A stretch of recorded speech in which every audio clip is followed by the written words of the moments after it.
Hello everybody and welcome to the Drydock episode 412 part 2. Still obviously the Patreon Drydock, so let's get on with answering questions because, well, that's what we're here to do on the Drydock. Lawson Tse asks, I've heard it said that the hundreds of thousands of tons of steel and oil that have gone into Kriegsmarine capital ships could have been put to better use to equip and fuel another Panzer Division or 10. Is there any merit to this statement? With hindsight, what would have been the minimum Kriegsmarine fleet that would still have accomplished most of the major missions that the service managed historically?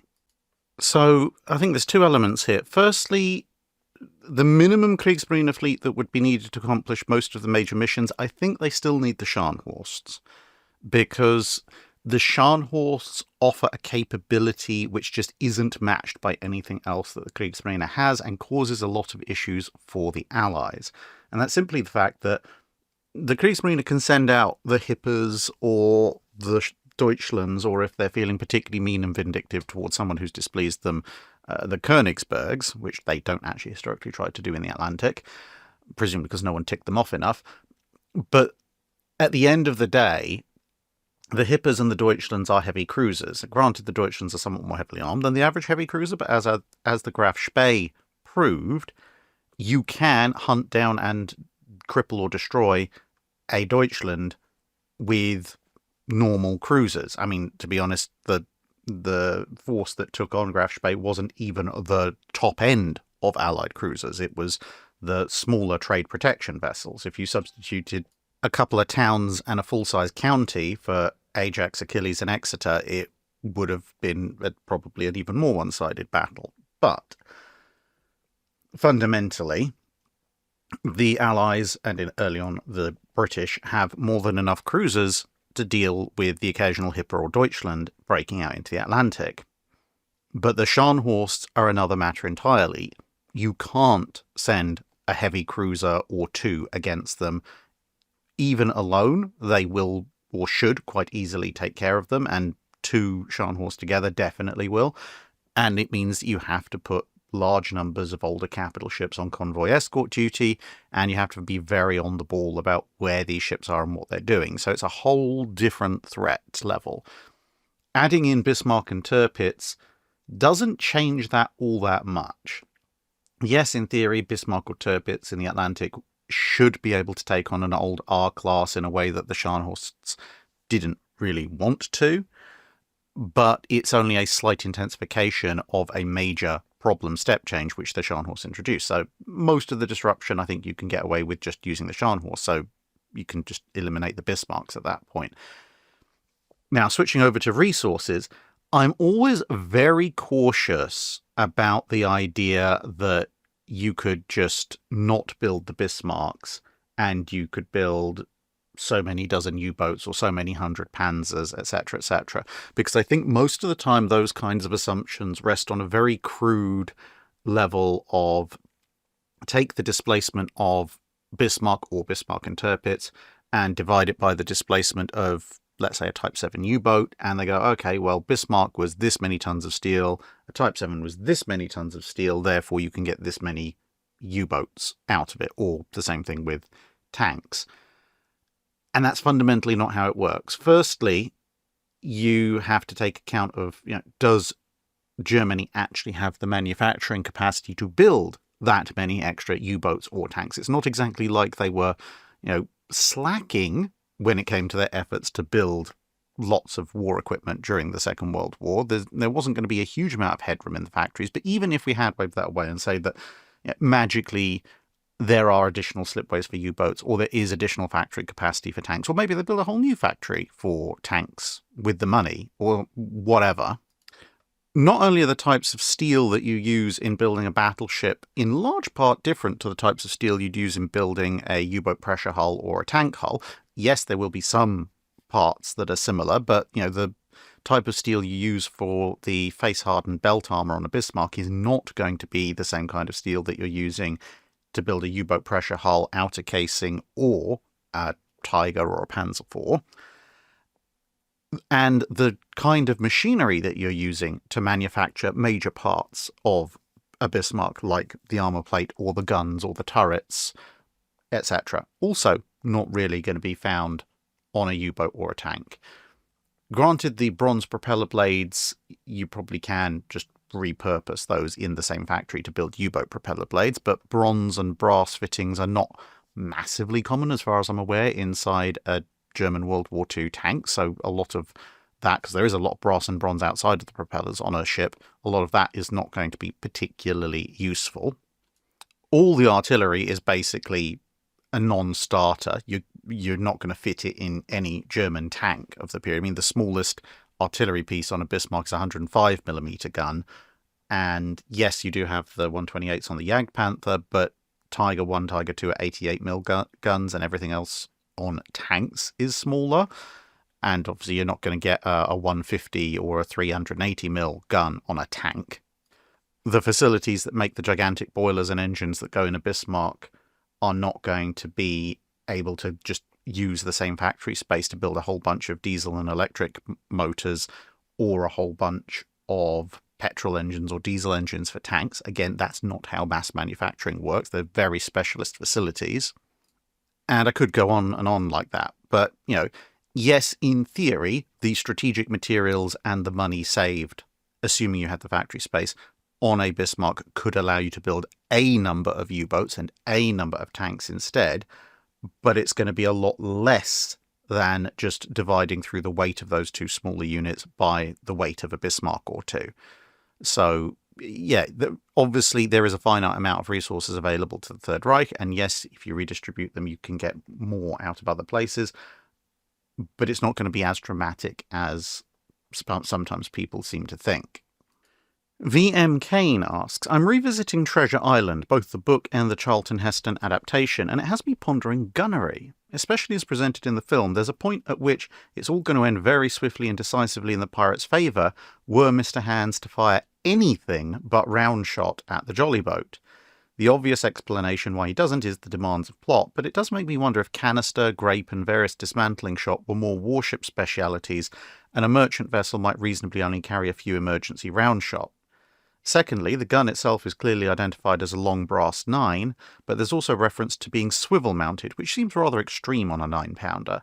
I assume that some sort of centerline pivot mount is what Stevenson was getting at, which I tend to think of as a 19th century thing. Were they in common use in the 1750s, or is he projecting his then recent nautical knowledge backwards?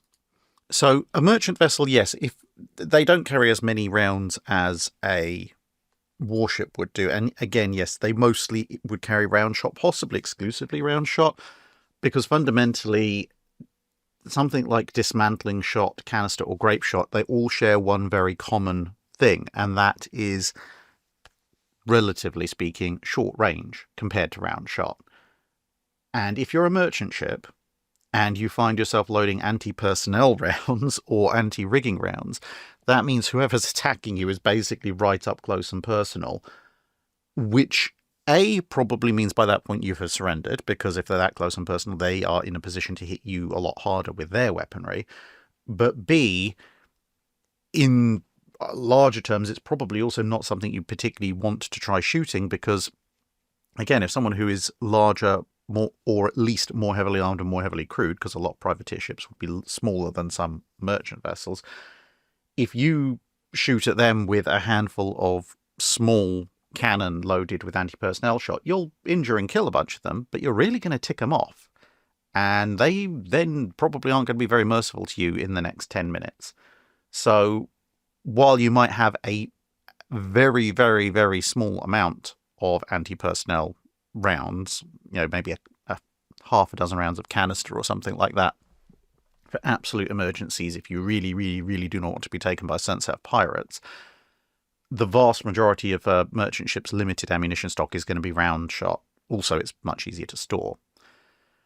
Now, getting on to the long brass 9-pounder gun, it being a swivel-mounted gun is a little extreme for a 9-pounder. They're a bit too heavy for that. There are some 9-pounder type guns which can be found on swivel mounts in the 1750s, but they're generally shorter range howitzer types because, well, the sheer weight and recoil of a 9-pounder on a swivel mount, a long 9 that is, would probably be far too much.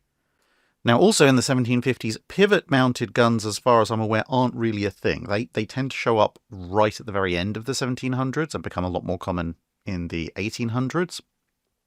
But what he might be talking about, which would actually be a fairly sensible employment for a long 9-pounder made of brass or bronze, could be that the gun is mounted either in the forecastle or in the stern as a chase weapon, because in those circumstances, very often you might have a single chase weapon, but it would be rigged to be quickly transferred, because obviously if you're firing ahead in chase, you can't fire dead ahead because you blow your own bowsprit off.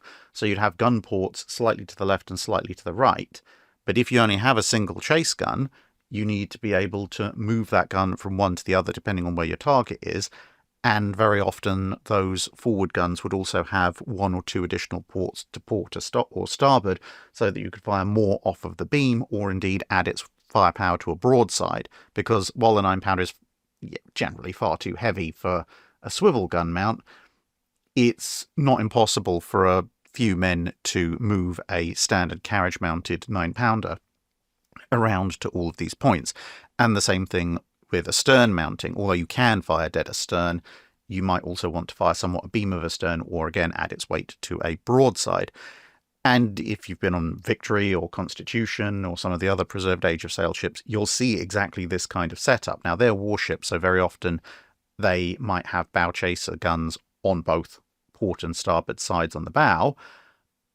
But if you look in the stern, I know this is definitely true on Victory, and I think it's also true in Constitution, in the stern is the captain's cabin, or the admiral's cabin, depending on what deck you're on Victory.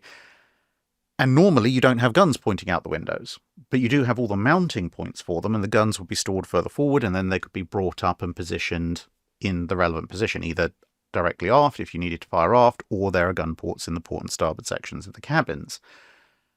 And so what he may be referencing in this case is not necessarily it being swivel mounted as in it being in a Y-shaped yoke that is then stuck on the side of the ship. He may be referencing it being swivel mounted as in it is mounted in a position in the ship, most likely the forecastle, and it can then be swiveled and maneuvered between different gun ports to bear on whichever target you want it to bear on, thus allowing you to cover a very wide arc while only having to carry a single gun in that position.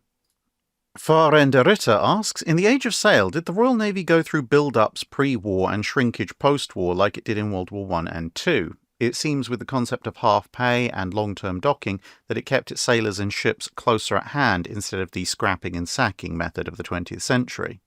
Yes and no. The Royal Navy certainly did go through pre-war build-up and shrinkage post-war to a certain degree, but it was a somewhat faster process of ramping up and shrinking down in terms of active duty ships than the First and Second World Wars, combined, ironically enough, with a slightly longer lead time on most large vessels, because whereas with cruisers, battleships, etc. in World War II, obviously small ships could be built very quickly, but in terms of the big ships of World War I and II, there's a fixed rate beyond which you can't really build them much faster, but you can accelerate them to a certain degree. It's just how quickly can you manufacture the steel, essentially, and the various other big components.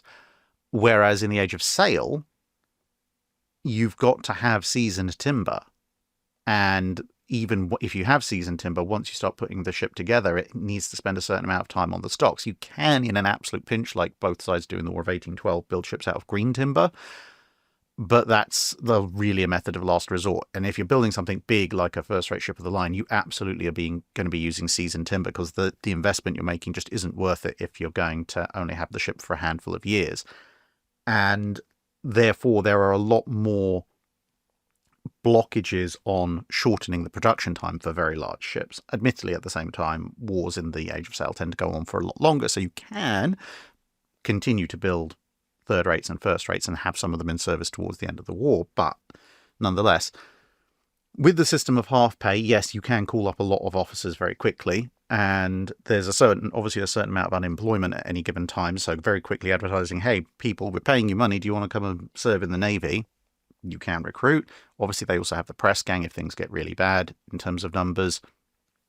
And in terms of ships, yes, by putting them in ordinary, it means that the Royal Navy can retain a fairly large fleet beyond its normal peacetime commitments, which can then be brought back online in fairly short order. If tensions are escalating, getting a bunch of ships back out of ordinary is a much faster process than pulling ships out of deep reserve in the 20th century, because you don't have to worry about seized engines and boilers and unblocking blocked up sections and taking off cosmoline and gradually firing them up and making sure it all works and cleaning up rust and dehumidifying and all that kind of thing. Assuming that you've kept a ship that's in ordinary in relatively decent condition, you do a quick survey to make sure there's no major rot or leaks.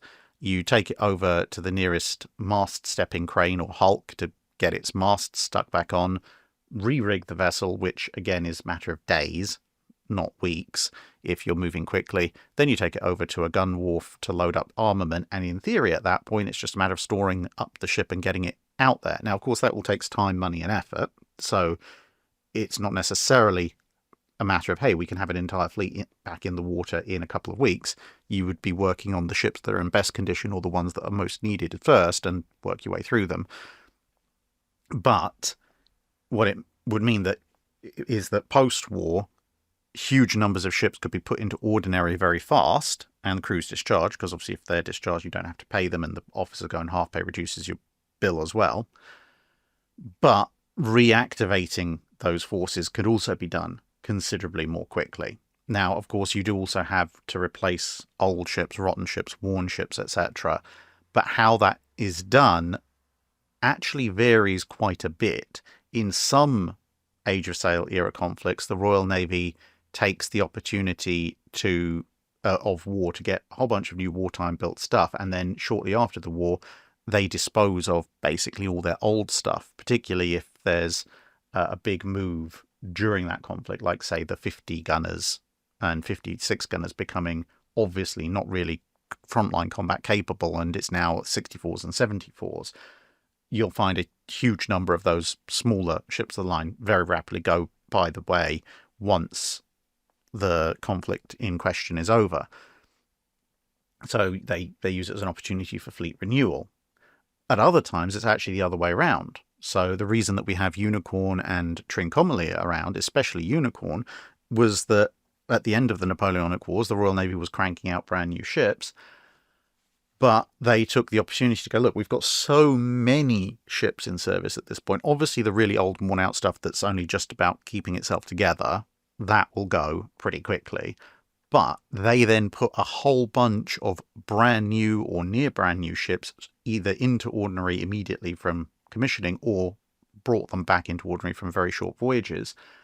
And they kept a good chunk of these brand new ships in reserve, and Unicorn permanently stayed that way. And they ran the immediate post-Napoleonic Wars Navy, not entirely, but in large part, on older vessels that they didn't plan to keep around for too long. And the idea there was that, well, if we end up in another conflict in 10, 15 years or so, we'll run out these older, somewhat less capable vessels during peacetime duty. And then if war comes, we've got this whole bunch of brand new, much more capable ships we can call up, and they'll still be in good condition, and we can fight a war with them. And obviously, as the older ships aged out, because there wasn't then a massive war, the Royal Navy gradually drew down on its stocks of new vessels, as well as commissioning even newer ships. Unicorn just happened to never get called up and has spent her entire life technically in reserve. So the active numbers of Royal Navy ships in the limited amount of peacetime you had in the classic Age of Sail would be rising and falling very quickly on either side of the war, but the actual reserve capacity of the Royal Navy was generally much greater across the board than it would be in later centuries. Now, of course, that's not to say everything worked perfectly. There were conflicts where, a First Lord of the Admiralty, that's the civilian head of the Admiralty, would turn around and say, oh, yeah, we could have 40 ships of the line ready at 2 weeks' notice. We're absolutely fine. And then thanks to corruption and so forth, it would then turn out that actually maybe there were 6 ships ready to go in that notice and they were all rotten and poorly equipped. But that's specific issues at specific times rather than the way the system generally was supposed to be working. His Hynerian Majesty Rigel the 16th, Dominar to 600 billion subjects, progenitor of many and nobody's puppet, asks, in the times of old, when ships exchanged arrow volleys, did the arrows stuck in the ships cause issues with the handling of the vessel in the water, apart from the occasional lucky hit to maybe an oar or a rudder or something like that? Generally speaking, not really. Of course, if you had an arrow, particularly perhaps an arrow with a very broad head that was slicing up your sails, or with perhaps a lucky shot damaging your rigging, that could be a problem, because even a relatively small rip in a sail, if the wind is strong, could very quickly grow into a much larger rip, and then the sails will in tatters all over the place. And you don't necessarily have to hit a line on the ship's rigging with an arrow that cuts all the way through it. You just have to do enough damage to fray enough of it or cut enough of it that the tension on that will then snap the rest. So that's one way that an arrow hit could cause issues with the handling of a vessel. But generally speaking, beyond that and actually killing and injuring the crew, which of course will affect the handling of the ship, hitting the ship itself with arrows normally is not going to cause particular issues with the handling, because arrows don't weigh all that much at the end of the day. So even in ancient times with battles between triremes and so forth, having the ship peppered with arrows is a cosmetic issue more than anything else. And also because arrows are relatively lightweight, if there is something that is perhaps particularly getting in the way, say that you're at the well, it wouldn't necessarily be the ship's wheel, the ship's steering oar or tiller or whipstaff, and it gets hit by an arrow, and you're like, oh, that's getting in the way of me being able to actually do my job. You can just snap it off. It takes a couple of seconds. It's not going to massively affect things. And the same thing with arrows hitting near where oars are rowing. You've got more than enough mass and leverage with the oar to just smash through an arrow that might, technically speaking, be impeding your ability to row. So, yeah, arrow fire outside of potentially causing issues with your sails and causing issues with the crew, not really a massive problem. Unless, of course, it's fire arrows. That could be a bit more of a problem. Peter Dasso asks, what could Peru have done better to win the naval campaign of the War of the Pacific? It's a little bit of a difficult one because the balance of power at sea is a little bit weird. The Chileans have a slightly larger navy to start with, and that advantage will only grow. And they also have the slightly more modern navy. The only disadvantage they have on paper is that the Peruvians have 4 ironclads compared to only 2 in the Chilean navy, but the Chilean ironclads are bigger, more heavily protected and more heavily armed, and 2 of the ironclads that the Peruvians have are monitors, ex-US Navy monitors, which are really only coastal defense vessels. So the way that I personally would have run the campaign is take advantage of the fact that at least early on, the Chileans seem to want to concentrate their ironclads for their own defense, at which point, okay, you've got your own ironclad coastal monitors to do your own coastal defense. And instead of sending Huasca and Independencia out independently on their own or using them as point defense, I would take some of my larger wooden ships, over 1,000-ton ships, and pair them up, each one with a smaller vessel, and use those as my point defense ships, because the Peruvians lost the Independencia when it was chasing one of the wooden Chilean ships, and it ended up running on a reef. So to try and avoid that, unless the Chilean ironclads are known to be operating in the area, I would always react to wooden ship incursions with 2 wooden ships of my own. So essentially backstopping them with the monitors, but using my wooden ships as my point defense. And then take my 2 ocean-going ironclads, so Huascar and Independencia, and maybe pair them up with 1 or 2 ships of my smaller ships that have steam engines, and use them as a concentrated raiding squadron. So go out, target Chilean warships on the high seas, target their merchant trade, support the movement of troops, that kind of stuff. And essentially, that would allow me to dominate the seas while keeping my ironclads safe. And at that point, the only real way that the Chileans can stop me is to bring both the Cochrane and the Blanco Encalada out together to face me. And if they do that, admittedly, I would have a disadvantage, but their coming up to face me would be a known factor, at which point I could try and either just retreat into port and wait for them to go away, or I could try and engineer a situation to my advantage, like try and bring my 2 monitors out to bear, say, pretend to have Huascar and Independencia retreat from them, but retreat towards a port where I've, subtly hidden the 2 monitors, and then when the Cochrane and the Blanco Encalada are closing in on me, then the other 2, the monitors, show up, perhaps with additional support. And then, yes, any individual one of my ships is at a disadvantage, but it's now 4 ironclads versus 2, plus additional support from nearby other ships, and I might be able to then pull off a victory. Yeah, it's a bit of an all-or-nothing gamble at that point, but it could work. I think that would be my general outline of tactics. It's still a very difficult thing to win, because if the Chileans decide to show up with, a 4 to 6 ship squadron centered on their 2 ironclads, there's not an awful lot I can actually do about that, but there are potential routes to victory. Cameron Rogers asks, you mentioned drones with regard to the Jeune Ecole and how richer military nations will react to the asymmetric threat appropriately. The Jeune Ecole may not be effective in the long run against larger navies, but is it not effective against commerce? Could the U-boat campaigns of World War I and II not be considered a Jeune Ecole against commerce? And would Germany have been better served preparing for those wars by building larger fleets of asymmetric warfare Jeune Ecole-style units, as opposed to fleets of dreadnoughts or the Bismarcks?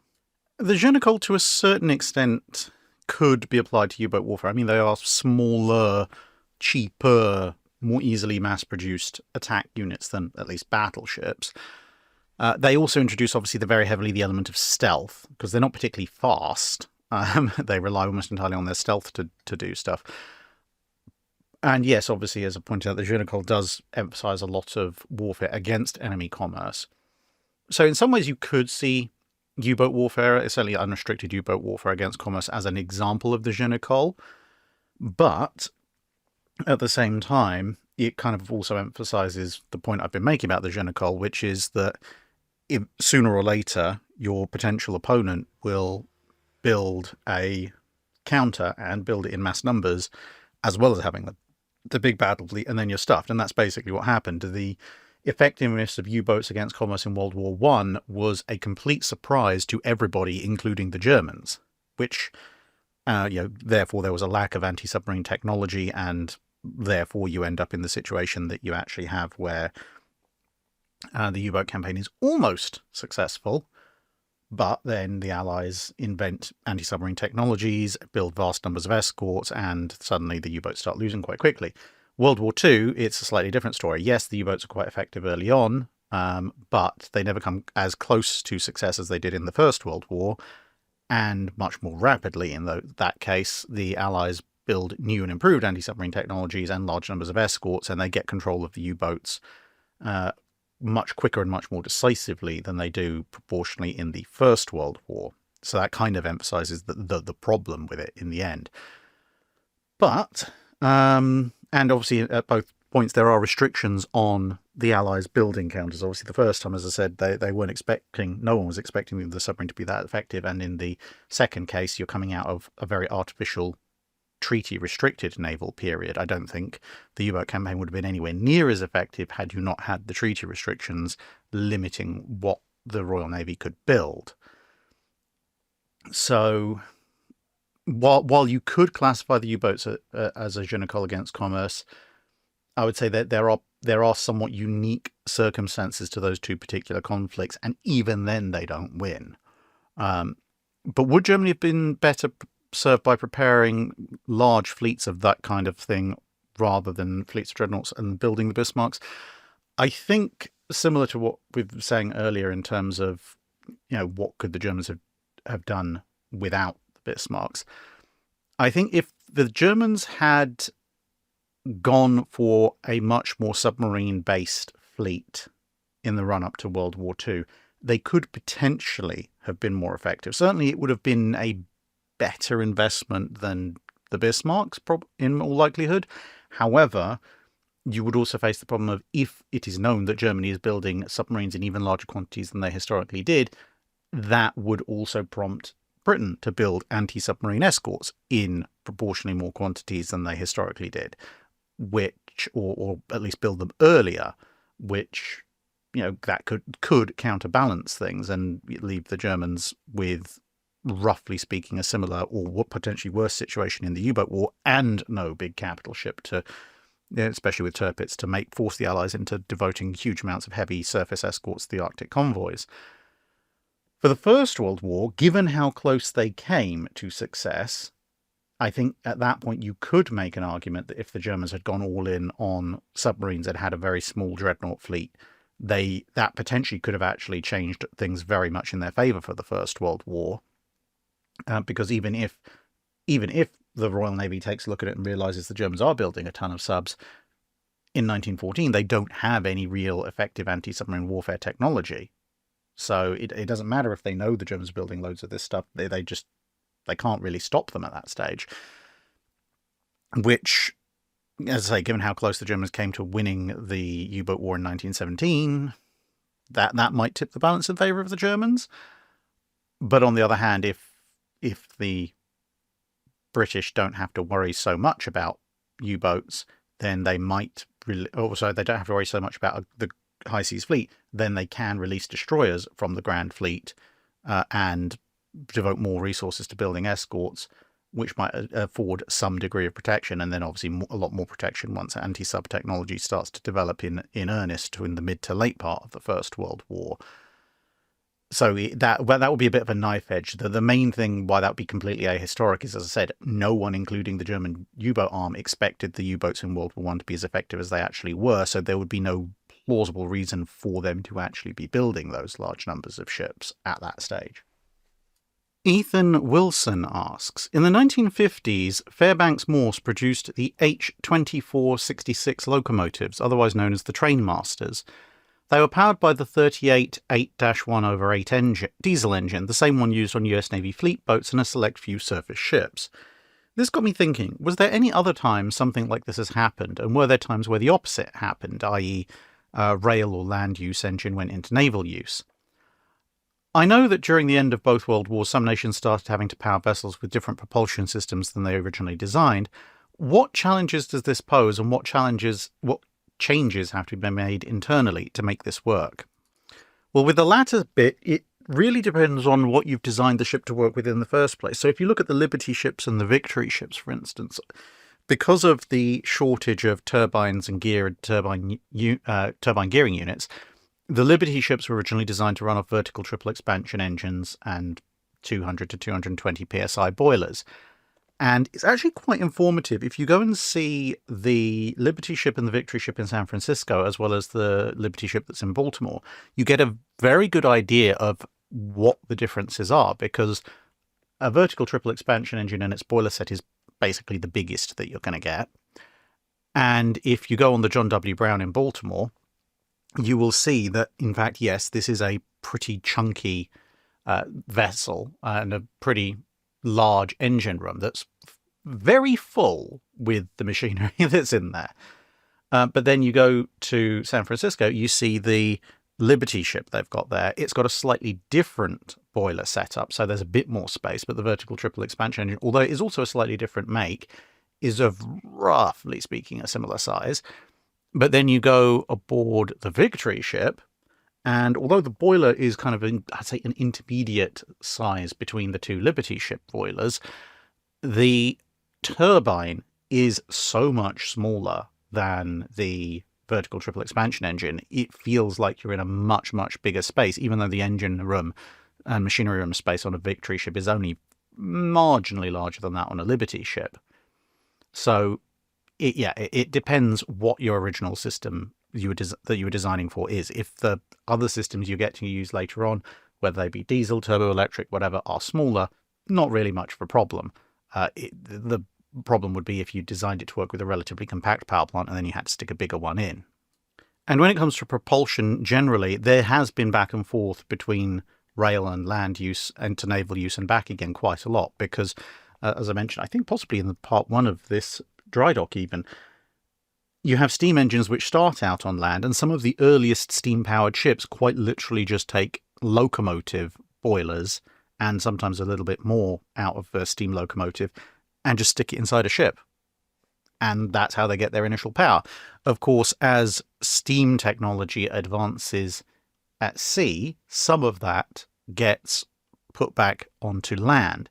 Now, there are limitations to that because obviously ship steam plants end up being quite large, whereas even the biggest of steam engines is still very small compared to the machinery space of any decent-sized ship. And you do end up with some of the advances made in steamship technology translating back onto both railways and fixed steam engines, but not all of them because of the scale issues. Turbines, steam turbines, that is first invented on land. They later go out to sea, and some of the technology that's used there is then brought back primarily for when you're talking about steam turbines, you're looking at uses in power plants and things like that. There are attempts to also use high-pressure boiler systems and so forth in steam engines. That doesn't work out quite so well, to be perfectly honest, when they're trying to use like destroyer-style boiler setups. But that's for the railway enthusiasts to go over. And then, of course, gas turbines, again, which is kind of the future, goes a bit past this channel's time period.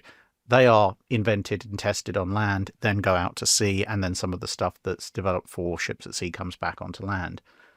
The general pattern seems to be that a propulsion technology will sooner or later find its way out to sea, in part because, again, ships being very big, they can accommodate these earlier systems, but the drive for efficiency and compactness, starting out from that point, allows ships to generate more powerful and or smaller versions and improved versions, and then some of those advances are then taken out and then applied back onto things that are happening on land, although very often the specific technologies, unless we're looking at things like power generators in power stations and so forth, often don't make it back whole because even a compact machinery plant on a big ship is still a very large machinery plant compared to most applications that you'll find on land. Ark Dennis asks 2 questions, as the first one he asked a while back and I hadn't got around to answering because I was still doing research. So the first one is, murder most foul. Pelorus Jack I was the mascot dog of HMS New Zealand in the first part of World War I. He died under mysterious circumstances in 1916 by falling down the funnel casing and being burnt to death. New Zealand commentators archly declare that this cannot have been an accident. Could you put on a Sherlock Holmes deerstalker hat and investigate how it might have happened? How does a bulldog get to the top of the forward funnel of an indefatigable class battlecruiser? How does anyone? And was any investigation done at the time whose records still exist in the archives? And what would have been the fate of any sailor found guilty of deliberately killing the ship's mascot? So at first glance, that does sound very implausible. So I went stalking through my photo collection and I came across, this is probably the best photo I was going to find of New Zealand's forward funnel and fighting top, because there are very slight differences between indefatigable, New Zealand and Australia. So this is definitely New Zealand. And when I started looking at this, I thought there is actually a possible scenario where a dog could tragically end up jumping down the funnel casing. Now, as you can see, unlike, say, on an Iowa class, there is no direct access to the top of the funnel casing. There's no walkway or so, anything like that. And the superstructure ends short. But you can see on the tripod mast, there is potentially 2 ways of a dog ending up in the funnel. So that's because, obviously, up at the top, you've got the spotting top for the ship, just above the starfish there. And you've also got these 2 platforms partway up the tripod, which are kind of landing areas, walking areas for people going up and down the ladders. So although A bulldog getting up there on their own is essentially just not going to happen because, well, I don't know if you've met many bulldogs, but I don't really see them as ladder climbing champions. If one of the ship's crew had brought the mascot up with them, either to the platform or to the spotting top, the fighting platform further up, in either one of those circumstances, if, having been taken up there, the dog then panicked for some reason, whether the ship's horn or whistle went, or just, whatever might have spooked them, and they chose to just take a running jump off of the platform, you can see how they would have the height to make their way into the funnel without having to go too far aft in their arc of flight. So, yes, it is theoretically possible, but then you would have to ask, well, why did anyone bring them up to that place in the first place, and why didn't they, keep some control over them? Because, okay, I'm not going to take Floppy the Deerhound up some ship's mast because he's far too big and heavy, but if there was a smaller dog that I owned, then I was going to take them up there. At any kind of height, a responsible pet owner would at least put them on a lead. I also managed to find a photo of poor old Perlis, so yeah, here's Pelorus Jack himself, poor thing. The other question, which is Dennis's question for this month, is can you give us a potted history of the Catapult-launched observation-reconnaissance float plane? They were all the rage between the end of World War I and the development of effective radar, but were they actually used much, and were they effective? Are there instances where they performed signal service and really helped their base ship out, either by spotting an enemy ship leading it to its engagement, or through observation of fall of shock, causing its base ship to succeed where it may otherwise not have? Or were they really just something everyone thought would be useful but actually turned out weren't? So the answer is yes, actually they were pretty useful. The Sea Fox float plane that was available to Harwood's force when they engaged Graf Spee did fairly sterling service doing fall of shot spotting, but probably the single most successful in terms of original intended use / adapted use for a float plane that I can imagine is actually Warspite using her float plane at the Battle of Narvik that she was involved in. What a lot of people say is the second, realistically the third Battle of Narvik. Now, this photo of Warspite is a little bit later on when she's equipped with a walrus, but, well, you take what you can get when it comes to these kind of photos. Anyway, so at the time when Warspite went up Narvik Fjord, she had a fairy swordfish, which was made even slower by the installation of floats on the poor thing. And Warspite's captain, Victor Crutchley, looked at the situation and went, right, cool, there's a bunch of German destroyers up a narrow fjord with lots of potential hiding spots and a very limited vector through which Warspite and the rest of my forces can go. This is obviously a trap. But because it's a narrow fjord, there are also very limited places that the German destroyers can be. We can't necessarily see them from where we are, but an aircraft could. And so he sends off the float plane Swordfish. Float plane Swordfish then scores one of the earliest air versus U-boat kills because it spots a German U-boat on the surface and dive bombs it at the implausibly slow speed of a Swordfish equipped with floats, but still manages to land hits and sink the U-boat, so one threat out of the way. The float plane then wanders off and as Warspite advances, will go on to indeed do exactly what Crutchley expected it to do, which is spot where the German destroyers are hiding and warn everybody about where they are. So some of the German destroyers, either because they've been damaged in battle with Warburton Lee's flotilla or they're short of fuel or whatever, they're all tucked up in little coves and so forth and behind rocks, hoping to get devastating gunfire and torpedo salvos off on an unexpected opponent as they sail past. Instead, what happens is you have German destroyers, or a German destroyer, for example, waiting about halfway up Narvik Fjord, thinking it's all ready to go, obviously waiting to fire torpedoes once Warspite comes into view, and instead you've got the float plane overhead, tells Warspite exactly where it is, and so the minute Warspite clears the headland while there's still shallows and so forth in the way of a direct fire of torpedo, the German destroyer captain looks just to see that Warspite's entire battery, both main and secondary, is already trained exactly on his position, and then Warspite starts blasting, and well, that's pretty much that, as you might expect. So the spotter plane doing exactly its job there. Obviously, during the mid-war period, spotter planes start to fall out of popularity because radar can do a better job in more weathers. But then as the war moves on to its later stages, the remaining float planes actually gain a lot of popularity again, because now ships are doing an awful lot of shore bombardment. And, well, that's full of shot. The radar of the time period can't really do an awful lot with that because of the ground clutter. But suddenly you find the float planes of various battleships and cruisers flitting around the skies above advancing Allied units and spotting the fall of shot for their respective ships and calling in corrections exactly as they were intended to all along, although obviously the planners had originally envisaged doing that at sea rather than over land.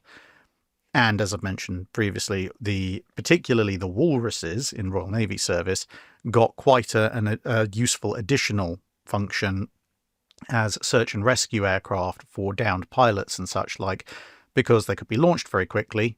As you can see from the photo, they were amphibious, so they could fly around, they could see where the pilot was, they were small enough to then put down in most sea conditions, fish the pilot or pilots or crew or whatever aboard, fly off again, and then, because they were amphibians, so they had wheels, landing gear, as well as being a seaplane in their case, they could then fly directly to an aircraft carrier and drop the pilots off, and then head off back to their base ship after some fresh fuel, and repeat the process if they needed to at some future point. Ranpa asks, I've seen videos explaining World War II fire control computers. It's amazing that much of the calculations seem to be done using springs and centrifugal forces. Gears as well, I suppose. How accurate were these systems? And after the first salvo, were corrections made manually by operators or fed back into the computer? It's a little bit of an odd one, because a World War II era fire control computer is, from an engineering perspective, simultaneously incredibly simple and incredibly complex. Because forming a mechanical gear train, or an electromechanical gear train, depending on exactly which computer you're looking at, to solve essentially a maths equation, which is what the vast majority of the calculations obviously are, is not fundamentally that difficult. You know what you need to calculate, and it's not massively difficult to work out exactly how you would do that mechanically. But at the same time, it's incredibly complex because, one, you've got to then make the parts to a precision that you get a reliable output, because you could make exactly the same gear train, but if you did it with substandard parts that aren't quite to spec, you'll get inaccurate results. But not only that, you've then got to work out how to integrate all of the individual calculations with each other to produce a total fire control update and a solution. That's the complex part.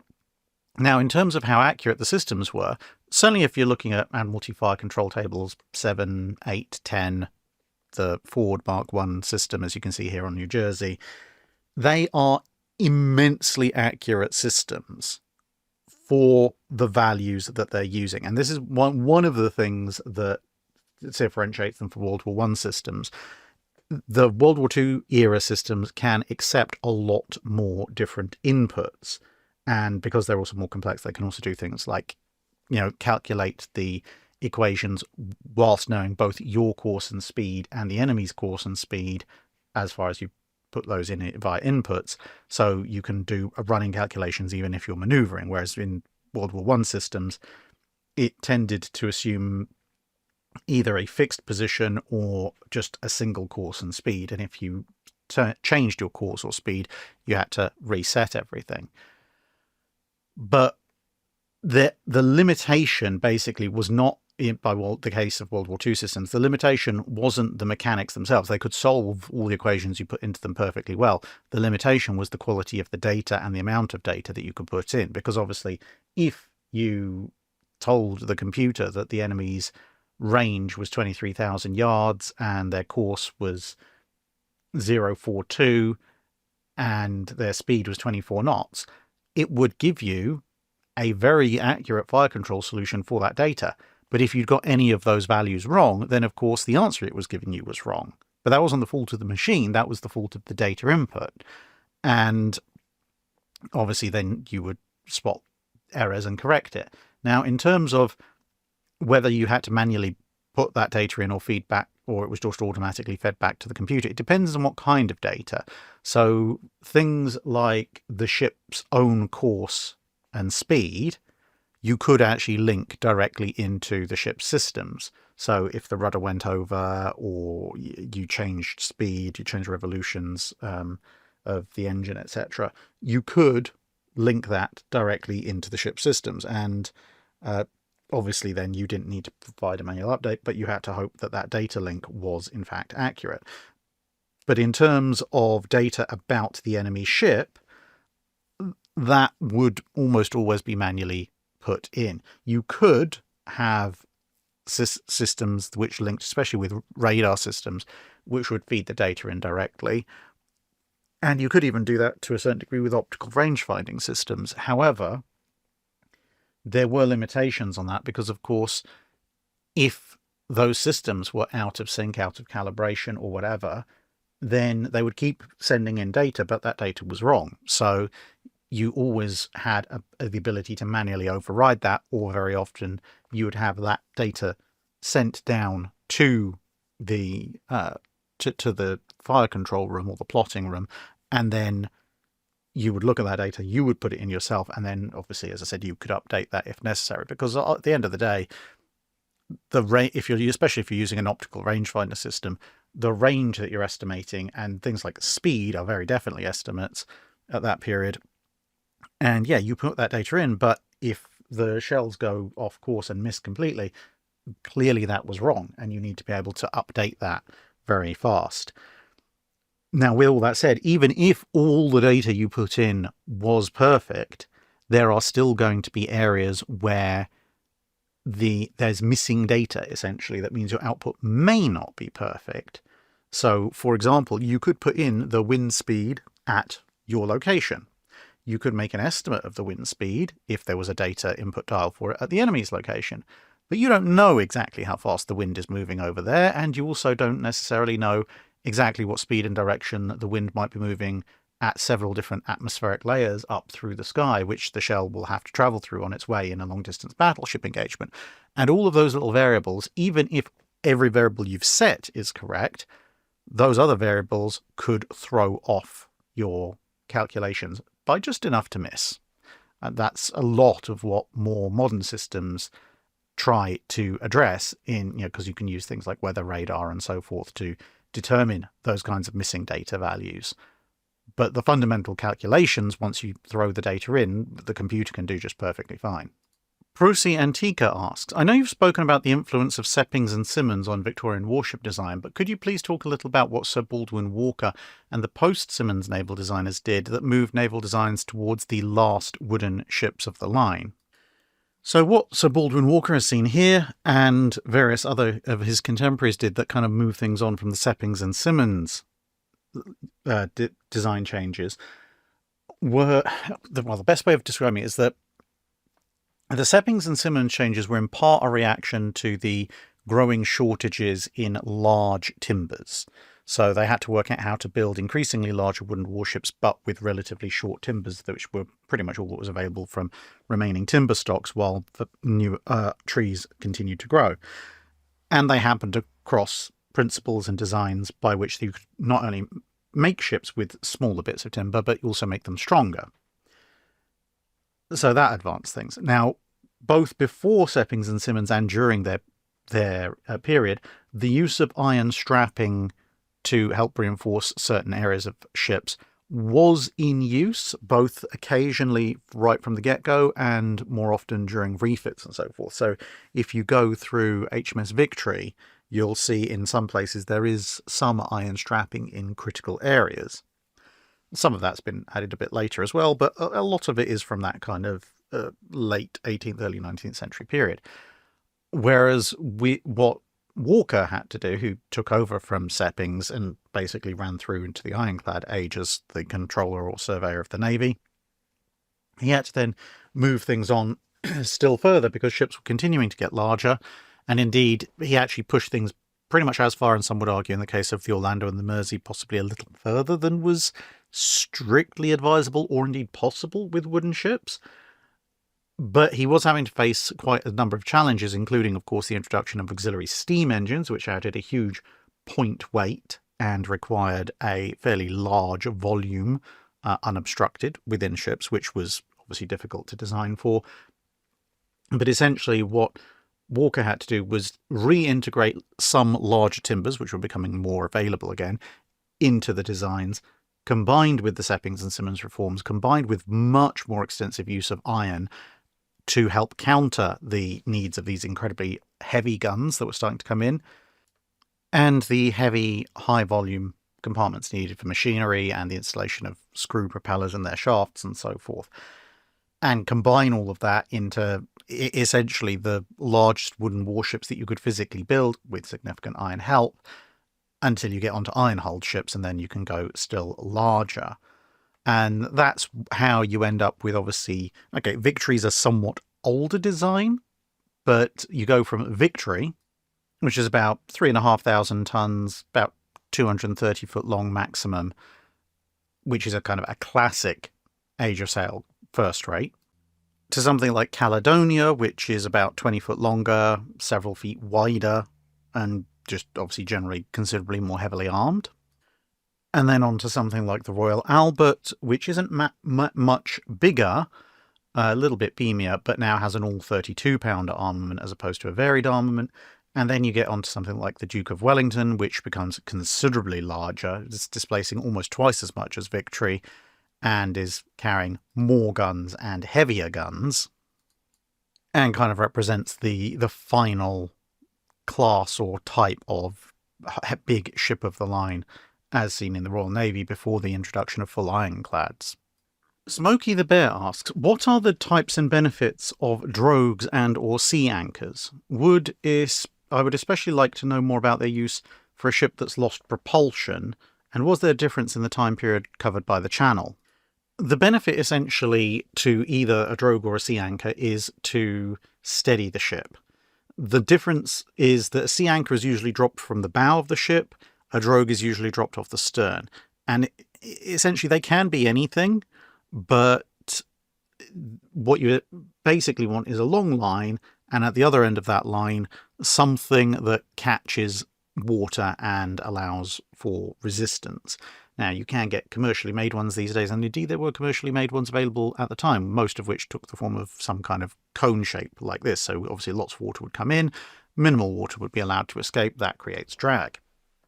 But for a long time, sea anchors and even to a certain extent drogues were improvised in times of emergency. So a lot of seafaring manuals from the 18th and 19th century will tell you how to make a sea anchor out of random bits you might have available. And also in storms, very often a very simple sea anchor would be, oh, you know, we've lost the top part of the mast, so there's a yard and some sailcloth and bits and pieces of wood here. Okay, well, tie a line to all that, chuck it over the side, that is now a sea anchor. Essentially, it's just got to be a fairly significant source of drag that is significantly separate from the ship but connected to it via a line. The idea of a drogue normally is that you stream it from the stern of the ship, and then that means that if you are running too fast with the wind, so you're hitting the water quite hard ahead of you, and or possibly the sea is a following sea and you're worried about the sea coming up and over you, so broaching, what a drogue can do is it allows you to slow down while still retaining enough sail area to maintain a decent amount of control. And that will help stabilize you to a certain degree.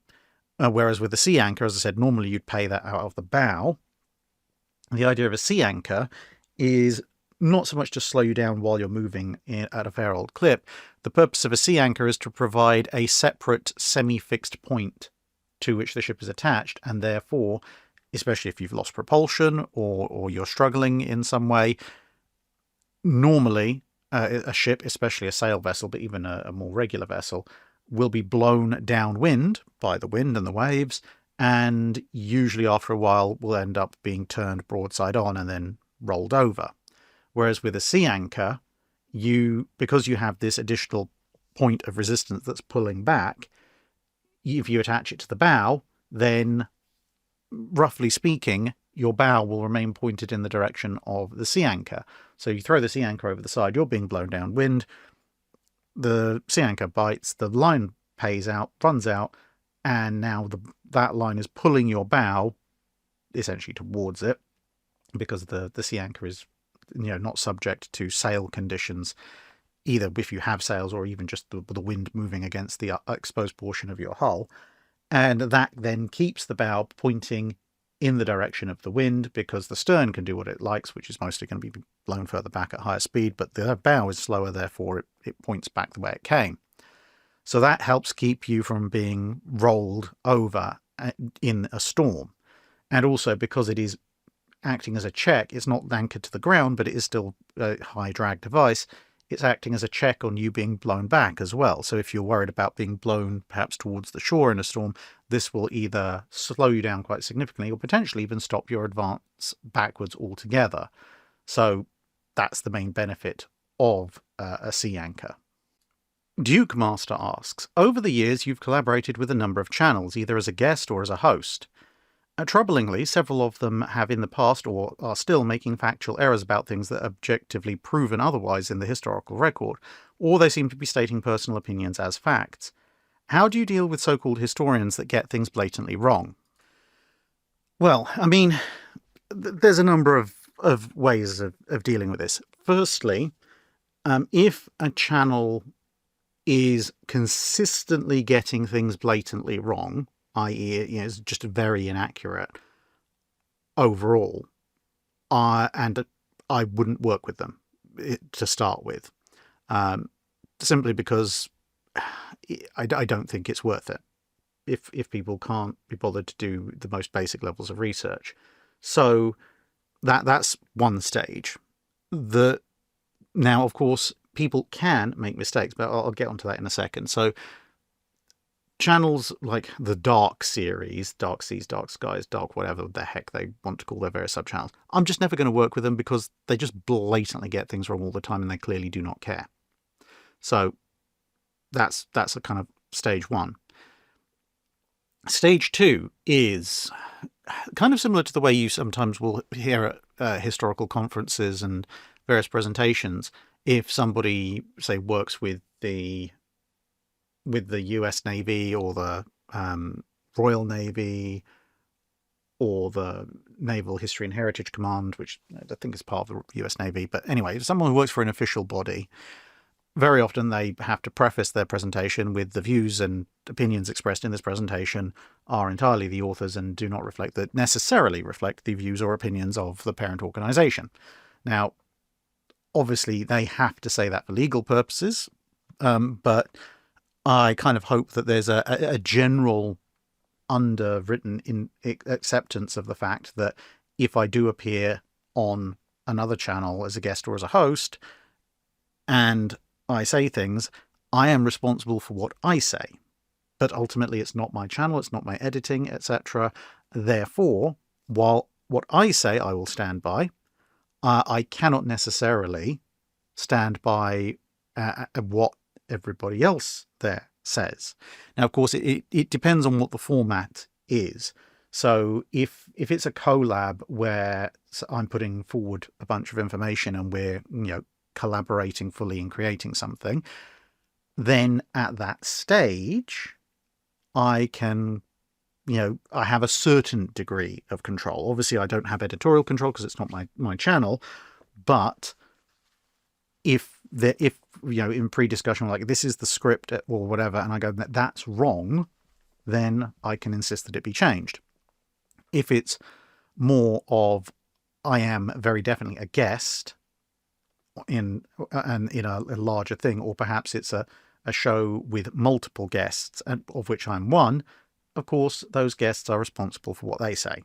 And depending on the format of whatever it is we're discussing, it may be appropriate to discuss that and try and point out the somewhat more correct version, or it may not be appropriate to do that. It may be a case of we have to just move on, and people can take what they will from what both parties, or all three parties, or all four parties, or however many parties have said. And then, of course, as I've mentioned in previous Drydock questions, and I think maybe in one or two videos as well, there's also what I would describe as the stages of wrongness. So is someone expressing an opinion which I believe to be wrong, but which is expressed because they've clearly also done the research, they've looked at the same evidence, but they have interpreted the evidence differently. That falls under the category of just general academic disagreement. And sure, I might think they're wrong, they might think I'm wrong, but we've both applied a rigorous process that has resulted from all the evidence of just coming to a different conclusion. And that's just life. You can't convince everyone of everything, even if all the evidence is exactly the same sometimes. The next stage is if people still clearly have a logical process that they have followed, but they have perhaps been selective in what evidence they've read, whether deliberately or accidentally. Maybe they're not aware of some of the additional evidence that's available, or they've chosen to deliberately exclude it because it conflicts with their biases, or maybe they're just not necessarily an expert in reading the evidence in the question. I have certain advantages when it comes to interpreting physical evidence, if you like, and design documents and correspondence because I have a background as an engineer. So I can understand that at a level that some people who are very good historians just fundamentally can't because they've never trained in that and they don't have that particular inclination.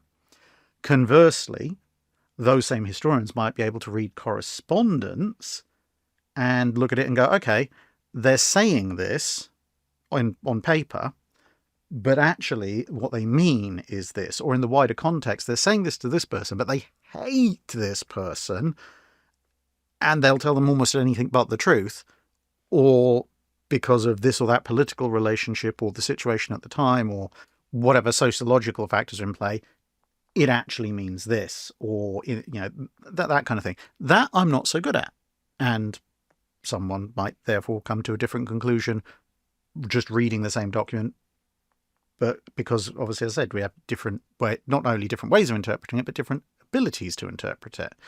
So at that point, the disagreement is perhaps going to be more fundamental because I'm perhaps going to be looking at it and going, saying, yes, but you've missed or excluded this bit of evidence, or you don't necessarily understand this bit of evidence.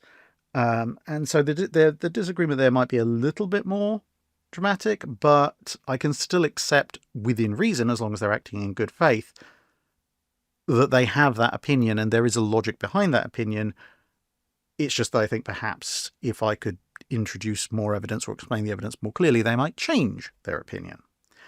And then you move on to kind of the third stage, which is where people are, they know what the evidence says, they know that at some level that they're wrong, or at least they suspect they're wrong, and they are deliberately excluding evidence, ignoring evidence, misinterpreting evidence, or making things up. At that point, that's where, for me, it crosses the line from various degrees of disagreement and debate over to, no, now you're just being stupid. And when you get to that level of things, then I'm afraid at that point, I will either try and offer correction and explanation, but if you don't want to listen to the correction or the explanation because you're so absorbed in your biases or whatever, then at that point, that's when I just go, okay, it's just not worth discussing anymore.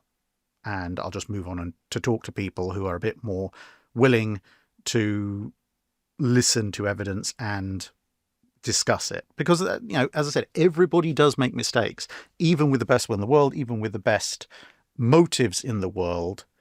Nobody can be perfectly correct 100% of the time. We can strive for that, never going to reach it, but we can strive to be as accurate as possible. And I think as long as people are doing that with a decent amount of resources and with good faith and are prepared to listen, then that's the best that we can hope for.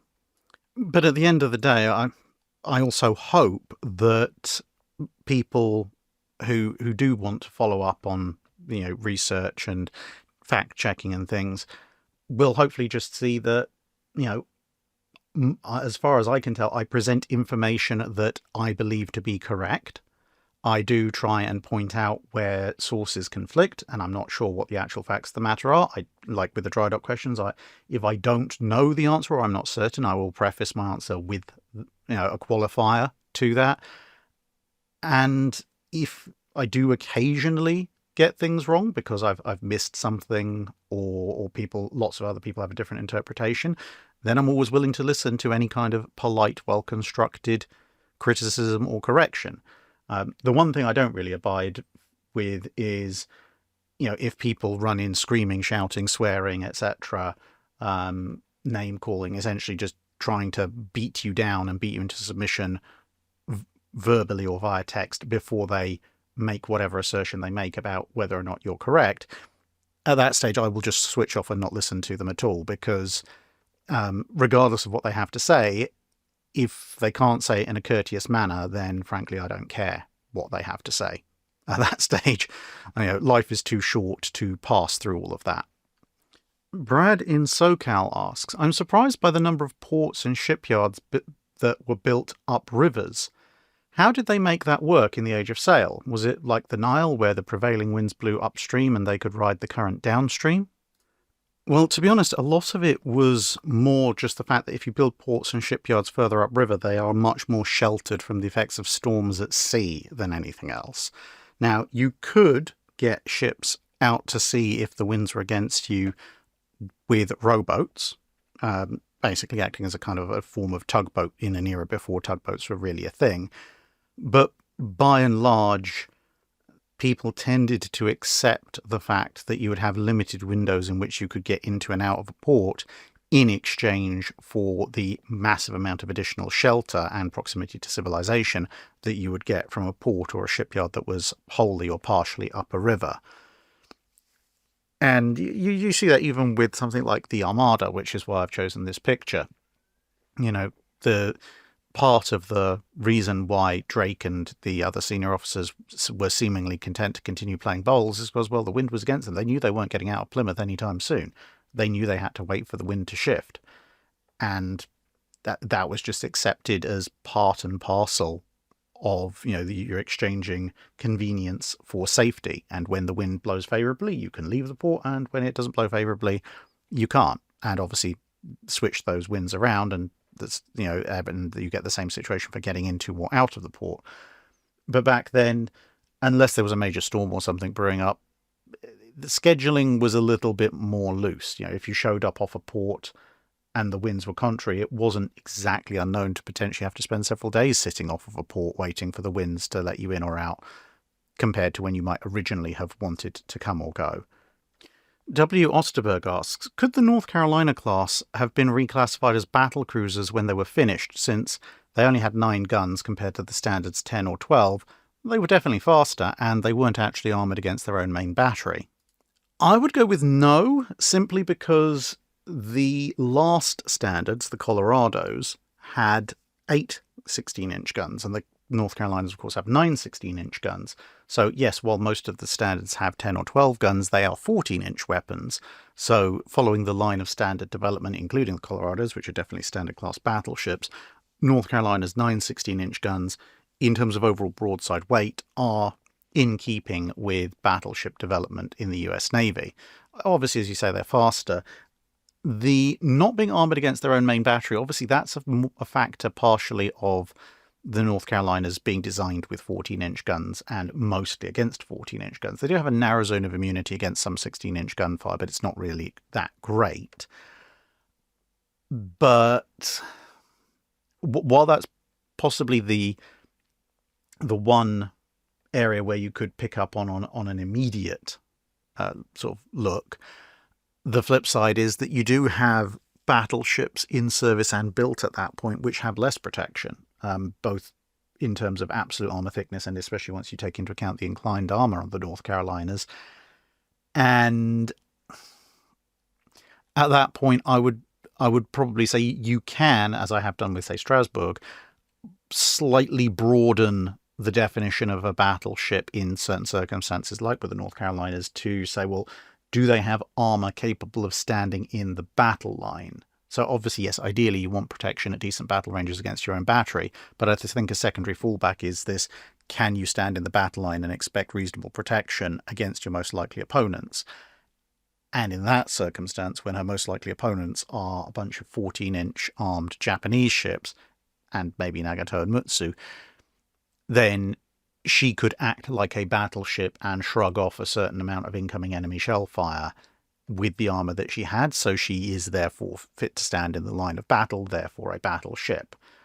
In much the same way as, Strasbourg also has a similar level of protection against 12.6-inch or 11-inch guns, which are the threats that are extant at the time that she's designed, and so on and so forth. So I think the North Carolinas still definitely are battleships, albeit obviously because of the sudden switch up in armament, they don't strictly follow the US Navy's own internal design guidance, but that's more a matter of circumstance. Coneled asks, who was the oldest person to attain flag rank in the Royal Navy, and why were they older when that happened? This is Admiral Sir Peter Warren. He's just an example of a Royal Navy admiral, so nothing strictly to do with this question. But the short answer is I don't know, because I don't know exactly when every single person to ever achieve flag rank in the Royal Navy was promoted to that rank.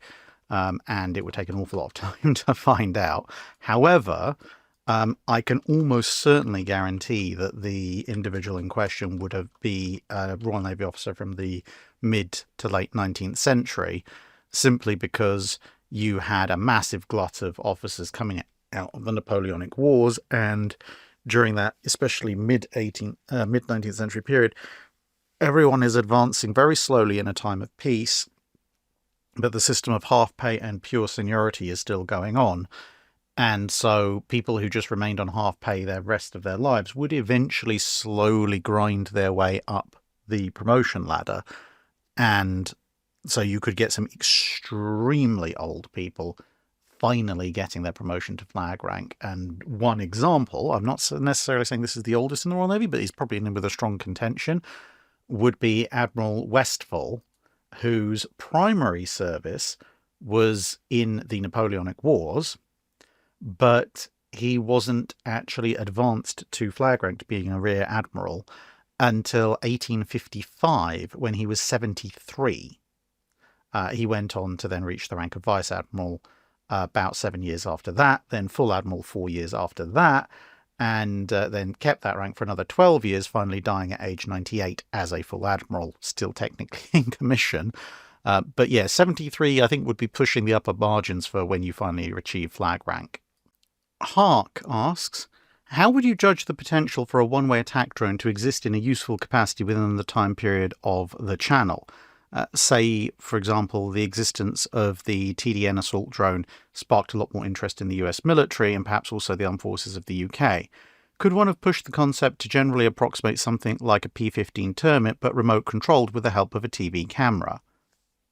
Personally, I'd be looking at something like maybe a single-engine pusher configuration drone launched either by catapult or rocket boosters from a launch rail, with a big shaped charge as the warhead.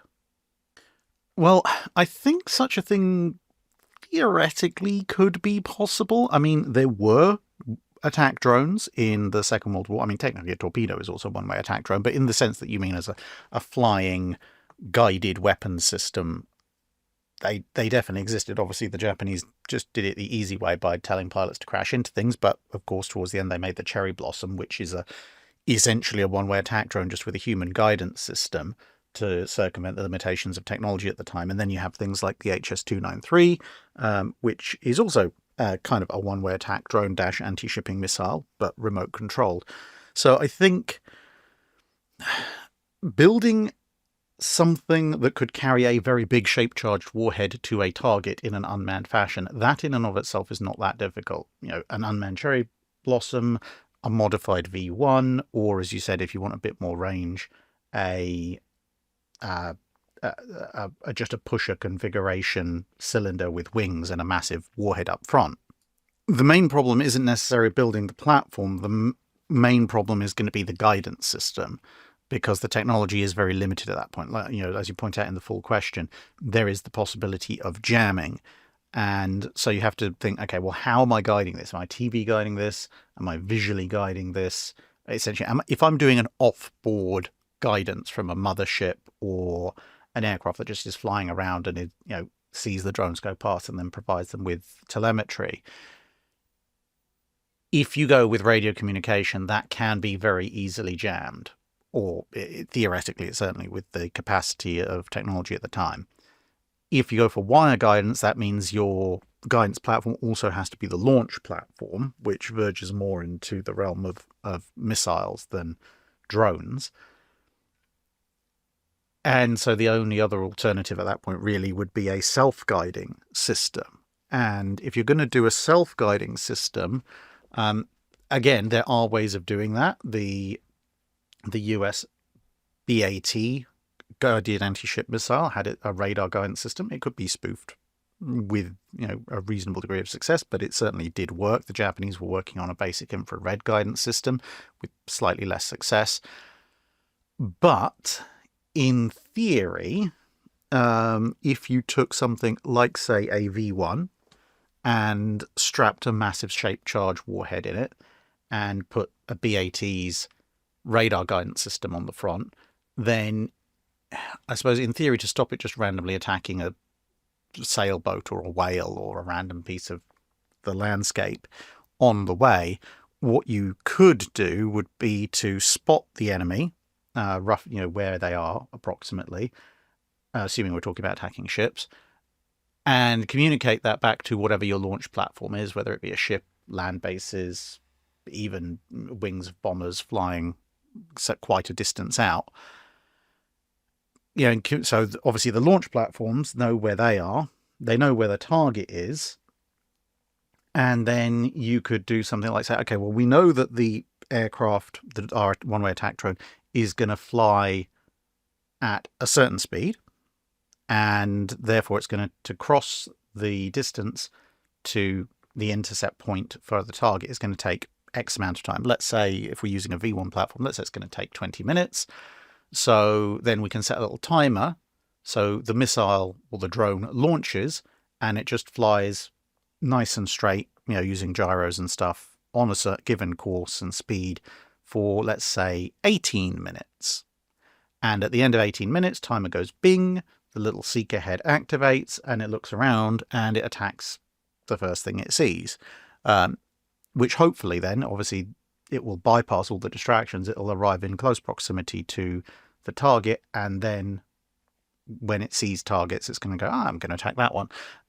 Obviously, you don't then have particular control over which exact target you attack. I mean, obviously, if it's a Bismarck or Tirpitz making a solo run thing, then that's the one big target. That's what it's going to attack. But if you're going after an enemy group of ships, they may all attack the same one. They may attack different ones at random. You don't know.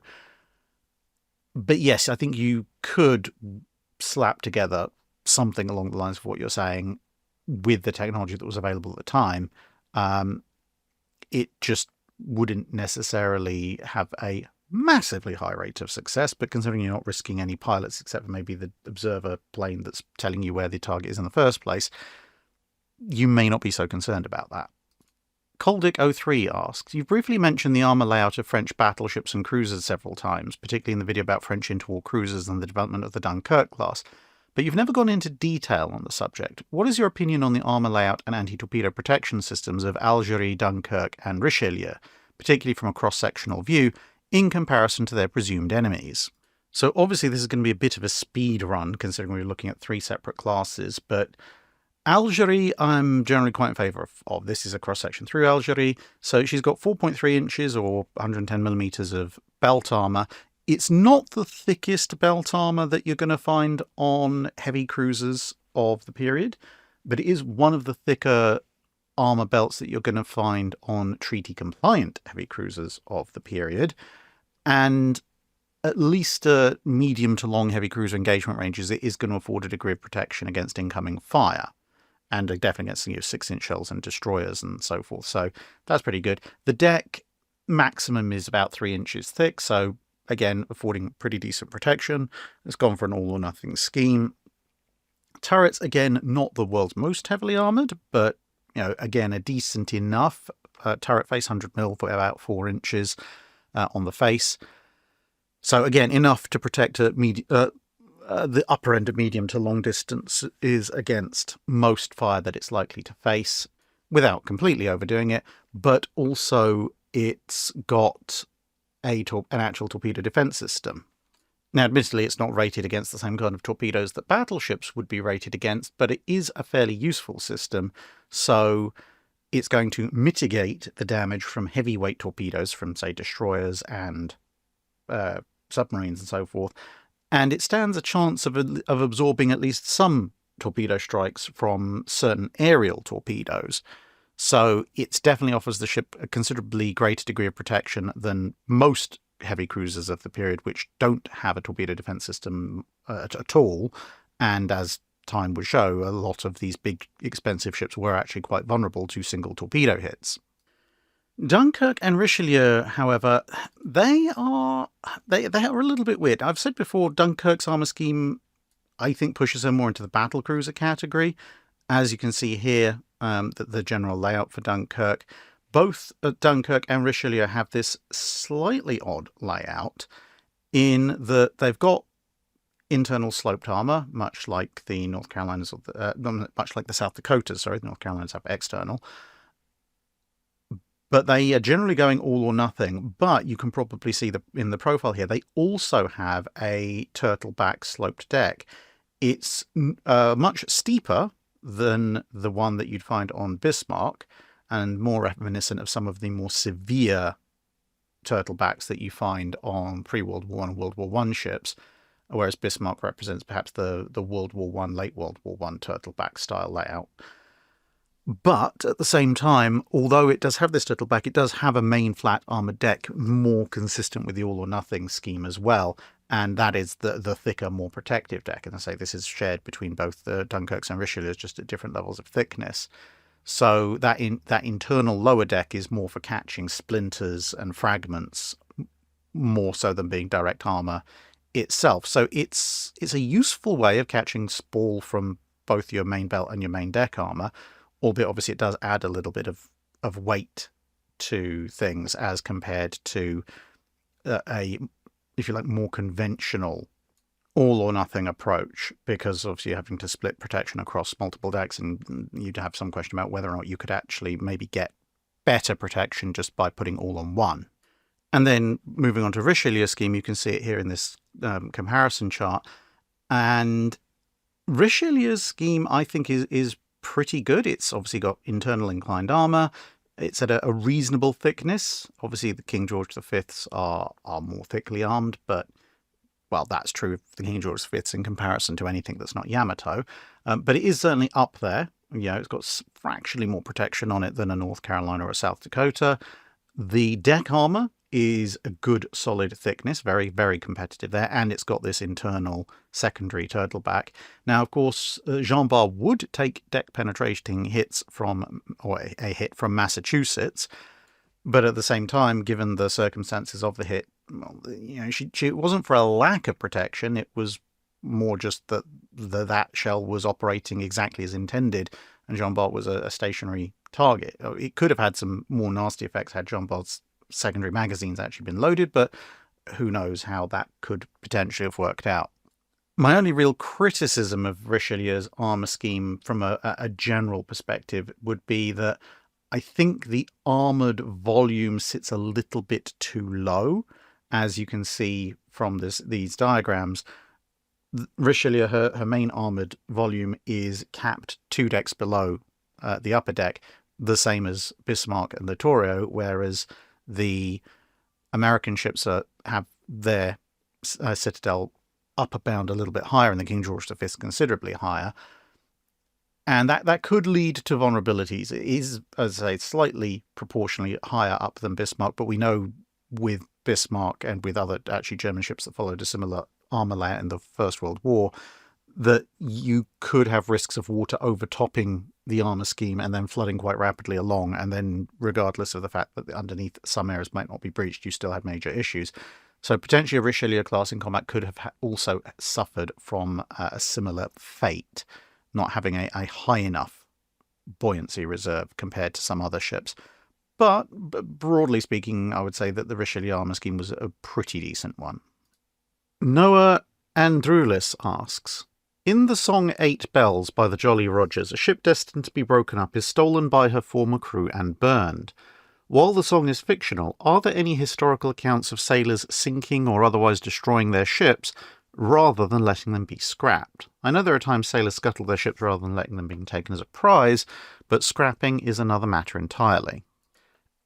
As far as I'm aware, there aren't any historical accounts of that happening. I'm not saying that's entirely impossible, but quite simply put, during the Age of Sail, where we would have somewhat spottier records, ships didn't go to the scrappers or the breakers' yards with their entire crews. The ship would come in its last commission, it would be paid off, the crew would disperse, and then either the ship would be towed with a minimal caretaker crew from the dockyard or just taken as a dead weight to wherever it was being broken up. So there wouldn't really be any chance for the former crew to sabotage the ship because they'd be long gone. And then once you get to the steam and steel era, where we have more accurate records, again, a ship would be decommissioned, the crew would be paid off, and you'd have a minimal caretaker crew, or indeed perhaps a crew from the breakers' yard, who would be aboard the ship to take it on its final journey. And again, as a result, the opportunities for somebody who wanted to see their ship go down rather than go to the scrappers would be pretty minimal, especially considering the effort it takes to sink a steel-era warship, which is obviously very heavily subdivided and so forth. So, as I said, as far as I know, I don't think this has occurred. There have been times when ships that have been decommissioned and are being prepped for breaking up or scrapping have accidentally caught fire or sunk. But I don't think there's any definitive instance where this has been proven to be deliberately done by former crew to ensure that the ship doesn't go to the breakers.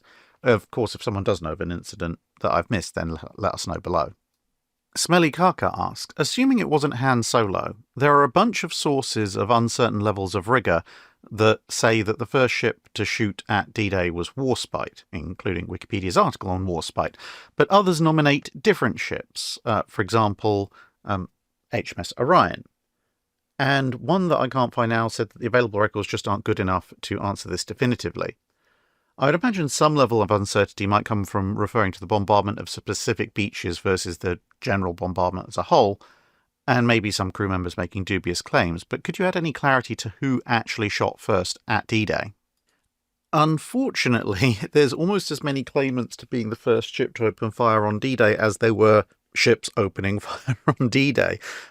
For a while, way back, HMS Belfast was claimed to be the first ship that opened fire on D-Day until they examined the diary and the ship that some of the crew kept in the ship's logs, and they actually noted that while Belfast opened fire 2-3 minutes before the technical time that they were supposed to open fire, they also noted that another cruiser to the west was firing shortly before they did, and that would be most likely HMS Orion. She was one of the ships that was relatively close to Belfast, but also to the west. But on top of that, you have issues with the fact that different people report different times for firing. I mean, there's US destroyers that claim that they were the first to open fire, but their claimed time of opening fire is an hour later. But whether or not that's just because it was an hour later, or they had their clocks set differently, without digging really deep into things, it's difficult to determine. And then, of course, you have Warspite, and a lot of people claim Warspite opened fire. Specifically, they'll say Warspite opened fire at 5 o'clock, and Belfast and Orion were opening fire at sort of 25 past, 27 past 5, which would make Warspite the first one to open fire. The problem is that Warspite is right at the eastern end of the bombardment forces. She's over 10 miles away from Belfast, and she's part of Bombardment Force D, as opposed to Belfast, which is part of Bombardment Force E, and Orion, which is part of Bombardment Force K. And so, while the majority of records do claim that Warspite was the first to open fire, the simple fact is that, honestly, with so much shipping in the way and the distances involved, if Warspite opened fire earlier, it's entirely possible that people inside Belfast and Orion may not have noticed, and vice versa. Plus the conflicting times that are given by various sources, because officially they weren't supposed to open fire at the eastern end of things until 5:30, which would match with Orion and Belfast being just a little bit quick off the mark, and then fire was supposed to be opened a little bit later, further to the west. And then when you look at the claims made about Warspite, some people will say she opened fire at 0500, which would be half an hour earlier than she was supposed to. Seems unlikely. You have other, perhaps more reliable sources saying that Warspite reached her bombarding position and opened fire at 0525, which, if you go by Belfast's record and then apply what she says about Orion to Orion, then Warspite would be maybe a minute or two faster than Orion. And then others sources will say at exactly 0530 Warspite opens fire, which would make her later than Orion and Belfast. So yeah, unfortunately I can't offer it clarity, but as far as I can tell from the various competing claims, at least in terms of the larger ships, it's probably going to be either Warspite or Orion. But with that said, I would also note that in some of the logs, there is mention of smaller ships opening up and that kind of triggering everybody else to fire. But that's not necessarily supported by every source. It's very confusing. Curious, Spurious and Outrageous asks, much has been written about the British need to import food and war materials in World War I and German attacks on British shipping. France would also have needed to import war material like nitrates for munitions, etc., and at least before the start of the war would have imported food as well. Why do we not read about attacks on French shipping, and what can you tell us briefly about French shipping during the war? So there definitely were attacks on French shipping, but the reason that most of the accounts focus on British shipping is because British shipping was by far the most that was attacked, and that's for a couple of reasons, well, a couple of primary reasons. Firstly, Britain had by far the biggest merchant fleet in the world at the start of the First World War, and therefore, statistically speaking, if you are a U-boat in the Atlantic, you are most likely to find a British ship. Therefore, obviously, British ships are going to take the brunt of the casualties. But on top of that, unlike the Second World War, where U-boats had the range to go a bit further afield, an awful lot of World War I German U-boats were of relatively limited range. And on top of that, of course, they didn't actually take France the way that the Germans did in World War II. So U-boats were having to start further back, start in Germany and either make their way through the North Sea and round the UK up north, or risk a passage through the Channel. Even the Flanders flotilla, which was about as close as the Germans got to basing in the Atlantic, would still have to fight their way down the English Channel, which was quite risky and obviously took time and fuel. And combined with their shorter range, it meant that the vast majority of U-boats were either in the North Sea, the Channel, the Irish Sea, the Western approaches, and the Eastern Atlantic. Now, of course, some of them did get further down into like the Bay of Biscay, or got transported across to the Mediterranean via Austria-Hungary and things like this, but they were in much, much smaller numbers. And so that meant for the French, there were obviously fewer French merchant ships to target in the first place. French merchant shipping could sail to French ports on the southern part of their Atlantic coast, which just physically would put them out of the reach of the vast majority of patrolling U-boats, or they could sail through the Straits of Gibraltar and up to the French Mediterranean coast, which again would put them out of reach of the vast majority of German U-boats, although there was then theoretically the risk of potentially the odd Austro-Hungarian boat or the odd German boat in the Mediterranean, but again, the risks were quite lowered. With that being said, the French still did lose merchant ships because there were still U-boats in those areas, even if reduced. And of course, French merchant ships could and were commissioned to sail to the UK. And as you say, while the French were in need of importing some war materials, France in 1914 could be self-sufficient in food. Britain couldn't. So to give you some idea of the scale of merchant shipping losses, in 1914, from August to the end of the year, the British lost just over 250,000 tons of shipping, which is by far the highest. The French lost the second highest amount, but it was only just over 14,000 tons of shipping. And they didn't lose any ships in August, September, October. They lost one or two ships in November and several ships in December. And their losses were only marginally higher than those of Denmark, Holland and Norway, who all lost between 11 and 12,000 tons of shipping. You move over to 1915, and Britain loses just under 900,000 tons of shipping. France loses just under 94,000 tons of shipping, which makes it actually third place in terms of lost shipping. Norway loses just over 94,000 tons of shipping, which makes them second and third place in that dubious contest. 1916, Britain loses just over 1.2 million tons of shipping.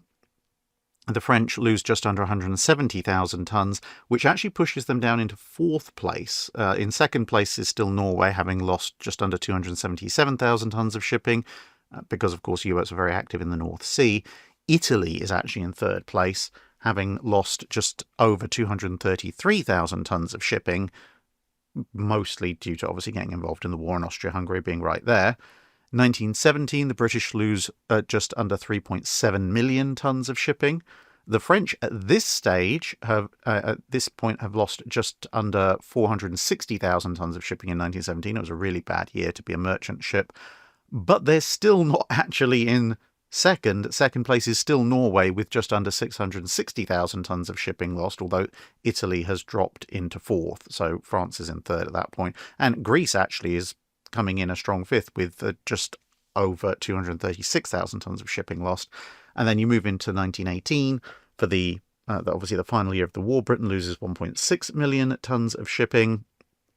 And France, for the first time in the war, takes the dubious honour of second place with just over 178,000 tons of shipping, the Norwegians having lost just under 138,000 tons of shipping, and the Italians just over 150,000 tons. So France is, all over the place between second and fourth during World War II in terms of shipping losses. And of course, as you can see from those figures, those losses are dwarfed by what the British merchant fleet is losing. But, of course, France starts out with considerably fewer merchant ships because, as we said, Britain has the largest merchant ship fleet, which means that although the losses are considerably smaller than those flying the Red Ensign, France still loses, I think it's something like 2/5 of its entire pre-war merchant fleet, which really doesn't help when France is trying to recover economically post-war, because obviously you make a lot of money off maritime trade, and a good chunk of France's ability to do maritime trade is sitting on the bottom of the ocean. And unlike the Second World War, where there were Liberty ships going almost free at the end of it, while there had been a degree of merchant construction during the First World War, it wasn't anywhere close to what had happened during the Second. Scott Jennings asks, while this is of course massively oversimplifying things, in the time period the channel covers, what individual do you feel could most accurately be credited as single-handedly responsible for the long-term success of their nation's navy? And conversely, which individual could most accurately have long-term failure of their nation's navy blamed solely on them? While, as you say, it is colossally oversimplifying things, and while it probably does sound a little bit trite, I would say that, Nelson being credited for the long-term success of the Royal Navy is probably closer to accurate than most other claims, simply because while, of course, the Royal Navy was already in a very strong position when Nelson entered service with it, and it proved perfectly capable of winning decisive battles against the French and the Spanish and whoever else they were fighting when Nelson wasn't involved, the string of victories that Nelson did win, combined with the fact he very conveniently managed to die on the cusp of his greatest victory, and the, I guess, codification of the extremely aggressive attitude that he showed, which had been showed by other Royal Navy commanders before him, but hadn't really made it into the Royal Navy as a whole. There was still kind of the mavericks, if you like, who were like Nelson, and the people who were more sticklers for for discipline and lines of battle and so forth. Whereas after Nelson, there was this kind of expectation of full-on aggression, even more so than what the Royal Navy had shown before. And as the Royal Navy themselves like to say, an expectation of victory. So that then, you see that to a certain extent, even in the last 10 years of the Napoleonic Wars, the way that ships conduct themselves, often flying flags and signals like "Remember Nelson" to cheer everybody into battle. And then the reputation of Nelson and the Royal Navy that's built and kind of codified by the Battle of Trafalgar is also in part responsible for there's not continuous peace on the seas, but the continuous peace on the seas in terms of there not being a massive global war for approximately a century until the outbreak of the First World War. And even going into the First World War, there is kind of this expectation amongst the Royal Navy that there will be another Trafalgar. People will come out, people will fight, and they expect that Britain will win. So as a single man driving force, it's very difficult to beat Nelson in that respect. Obviously, there are pitfalls to that as well. If you just go out and assume that you're going to win because you are the Navy of Nelson, that can sometimes lead to people overlooking why Nelson was so successful. It's not just reckless aggression, it's also discipline and tactics. As far as the long-term failure of their nation's navy, while that's considerably more difficult, I think at least in the modern era, I'd actually have to go for Tirpitz, because he was one of the main thinkers, along with the Kaiser, who drove this idea of Germany building a big battle fleet in the run-up to World War I, which then put Germany squarely at odds with Britain and put them on opposite sides of the First World War. And, I've mentioned before that it was a thoroughly stupid idea for Germany to try and build a battle fleet to compete with Britain, and a few people keep jumping up and down in the comments going, oh, well, you can't tell the Germans what to do. You just want Britain to continue their naval supremacy. They're free to build a fleet. They don't have to take into account British wishes. And that's completely missing the point. Yes, of course, Germany can build what it wants. No one's saying they can't. But you also have to think through the consequences of what you're doing. And this is something that a lot of people these days seem to miss entirely, just generally. Actions have consequences. People will react to what you do, and they may react in a way that you don't like. The fact that you don't like it doesn't mean that their reaction is invalid. The fact that you don't like it doesn't mean that you couldn't have anticipated that. You're not the main character on this global server. Neither was Tirpitz, neither was Germany. And even for people who might be the main characters, the global script writing doesn't mean that everyone's going to fall down and worship you and assume that everything that you do is correct. And that comes in with the German effort to build a fleet. Yes, of course, Germany is entitled to build a fleet. Germany's entitled to spend whatever money it wants on whatever it wants, as long as they can persuade the government that it's a good idea. But building a battle fleet to try and counter the Royal Navy, you have to know that the Royal Navy, for whom, and Britain by extension, for whom that is an existential threat, is going to react. And even then, okay, fine, you've acknowledged that there is going to be a major reaction from the Royal Navy. There's going to be a naval arms race. But then you also have to think about, okay, if we are going to deliberately trigger a naval arms race and put ourselves at odds with what is currently the greatest naval power on the planet, can we win that race? And the simple answer is no, you can't, because Germany doesn't have the armaments industry, it doesn't have the naval infrastructure, it doesn't have the dockyards, it doesn't have the ports, etc., to actually outbuild Britain. If you trigger an arms race with Britain, if you'd sat down in 1900, 1905, 1910, 1895, any of those years or any of those years in between, and looked at it from a cold, hard mathematics perspective, you cannot win, as Germany, a naval arms race with Great Britain, assuming Great Britain has a realistic reaction to it. So at that point, you're going to spend a huge amount of money, build a fleet, put the greatest naval power in the world at odds with you, when historically Britain's actually been relatively friendly to Germany, and you're starting this whole thing up knowing that you cannot win that race. That's stupid. I'm sorry, it just is. And yes, you can go on and on about the risk fleet strategy, and if we have you have a fleet that's a certain percentage of the size of the Royal Navy, then the Royal Navy won't risk attacking you because then it'll be weak in front of all its other enemies afterwards. But again, there's a huge amount of hubris talking, because it ignores, well, two very fundamental things. One, the Royal Navy has a past history of charging in against the odds, regardless of the consequences afterwards. So just because mathematically speaking, you might think if we've got a 60-70% size fleet on an even trade basis, it would weaken the Royal Navy. The Royal Navy probably isn't going to care about that. And obviously with the colliery, the Royal Navy can then build replacements very quickly. And so stop thinking your enemy is going to think like you. And on top of that, there's also the fact that, well, you are making a lot of assumptions about Germany's industrial capability and what Britain is prepared to do with its industrial capability, because if you look purely at the number of shipyards, the size of the armaments industry, etc. in Britain, it can outbuild you considerably more than just 25% to 33% larger, if they want to.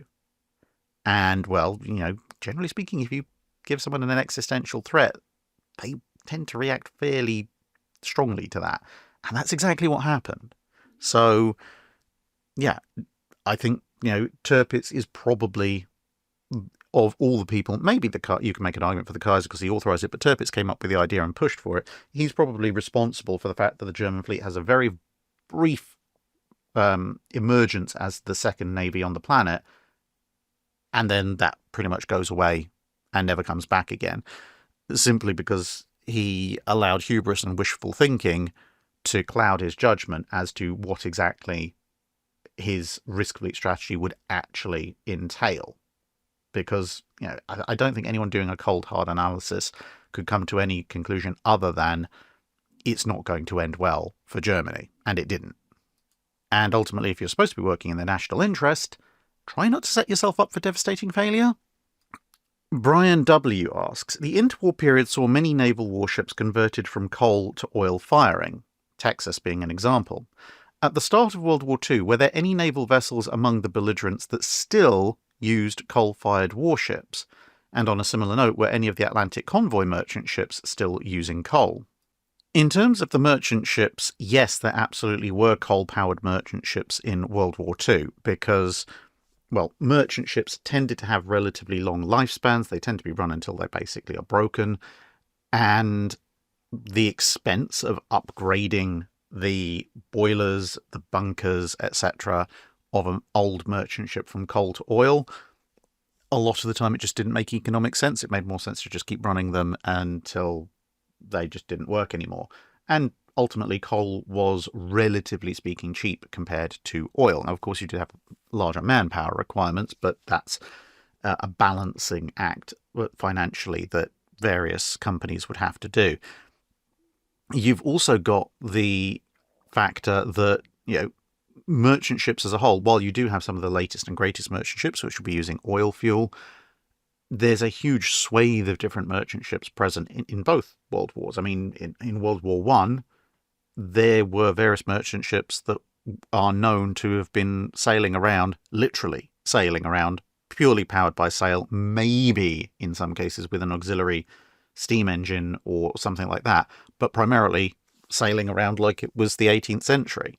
One of them showed up, a French sailing merchant ship showed up in the middle of the Battle of the Falkland Islands and quickly noped on out of there when they realised what was happening. But, steam power on ships had been a thing at that point for 80 plus years, and there were still merchant ships that just basically flat out refused to use steam power for anything other than the worst of emergencies. So given that oil firing for ships had only, by the time of World War II, was less than 30 years old in terms of widespread implementation and barely 40 years old generally, it's not really much of a surprise that there would be plenty of coal-fired ships still around from the merchant perspective at that point. Incidentally, this entire question gives me another excuse to use one of my favourite pictures of coal again. In terms of coal-fired naval ships, though, at least as far as the big navies are concerned, any major frontline warships, like battleships, carriers, cruisers, destroyers, and even most of the escorts, were oil-fired at that point, simply because the performance and manpower benefits were just far too great to ignore from a warship perspective. There were, however, some coal-fired ships that flew their various navies' national ensigns, and that was a combination almost exclusively of smaller ships, so trawlers and such, that had previously been civilian and were then taken into naval service. So trawlers, tugs, auxiliaries, that kind of thing. If they were coal-fired when they were taken over, there was no point in doing expensive oil-fired refit. You needed them in service now, so they would run on coal. But as the war went on, certainly in the navies where fuel was an issue, the Germans and the Japanese particularly come to mind, there were some small escorts, convoy escorts, minesweepers, things like that, that were actually purpose-built to be coal-fired simply because, well, they had coal available, they didn't have oil, and they were trying to save oil for their big warships. And there were one or two small exceptions to this rule of basically coal-fired ships only being civilian ships taken into service or very small secondary warships, particularly USS Sable and Wolverine, the two training carriers.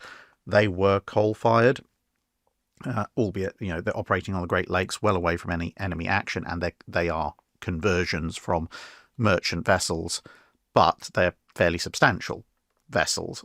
But it's important to note they were actually coal-fired, and they're therefore also becoming the only coal-fired aircraft carriers.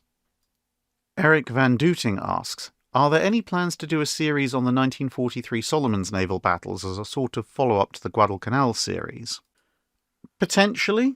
It is sitting in my kind of long-term plans folder, but it is a mini-series, and as I've said in a couple of Drydocks recently, I am painfully aware of a number of mini-series that I've had running for several years that I really want to close out first before I move on to starting new mini-series. Otherwise, the channel's just going to become, the Patreon-voted Wednesday videos and a whole bunch of random mini-series, which at various stages, which isn't going to be good for anybody.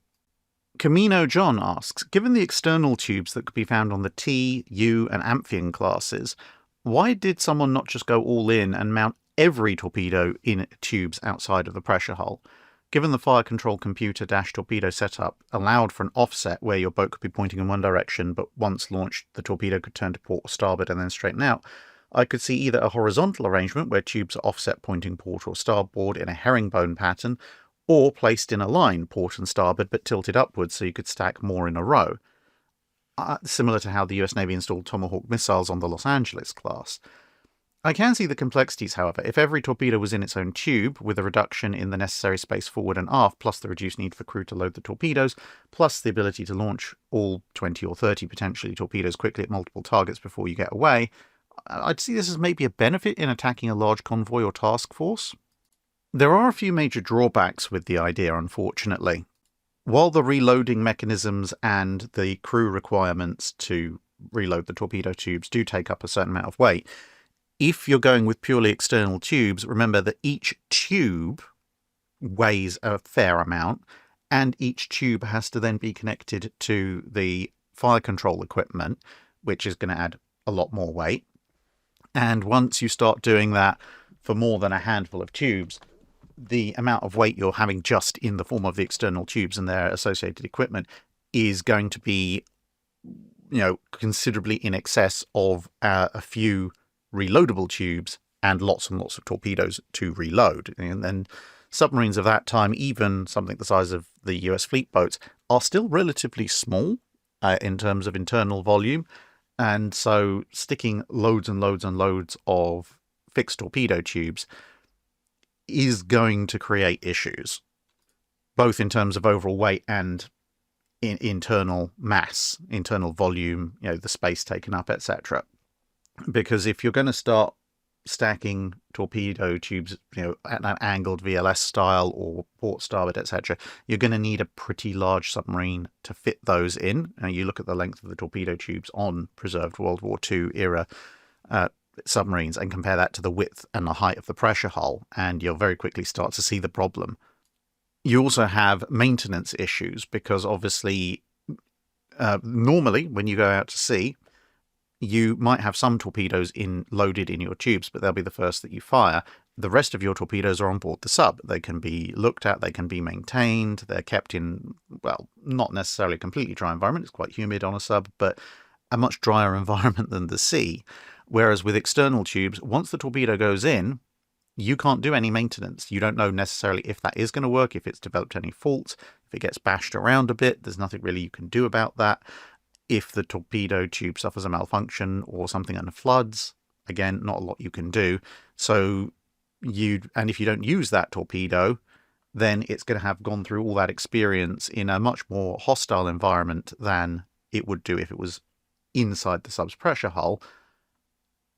And then you're going to get to the end of the voyage and then potentially go out with either a very battered, potentially malfunctioning torpedo, or you're going to have to take it out and send it ashore for fixing, or at least maintenance checks, which are going to take time and cost money. So what it basically comes down to is that in order to get a meaningfully large number of torpedoes off in a salvo that exceeds something like the T-class's 10, so if you're looking at, like you said, 20 or 30, you're going to need a very substantial submarine. Very few submarines in World War II were built or existed that would have the size to be able to fit that many external torpedoes. You're talking, stuff like Surcouf or I-400 size. And those kind of submarines are not particularly good at sneaking up on large enemy formations and then getting away quickly enough.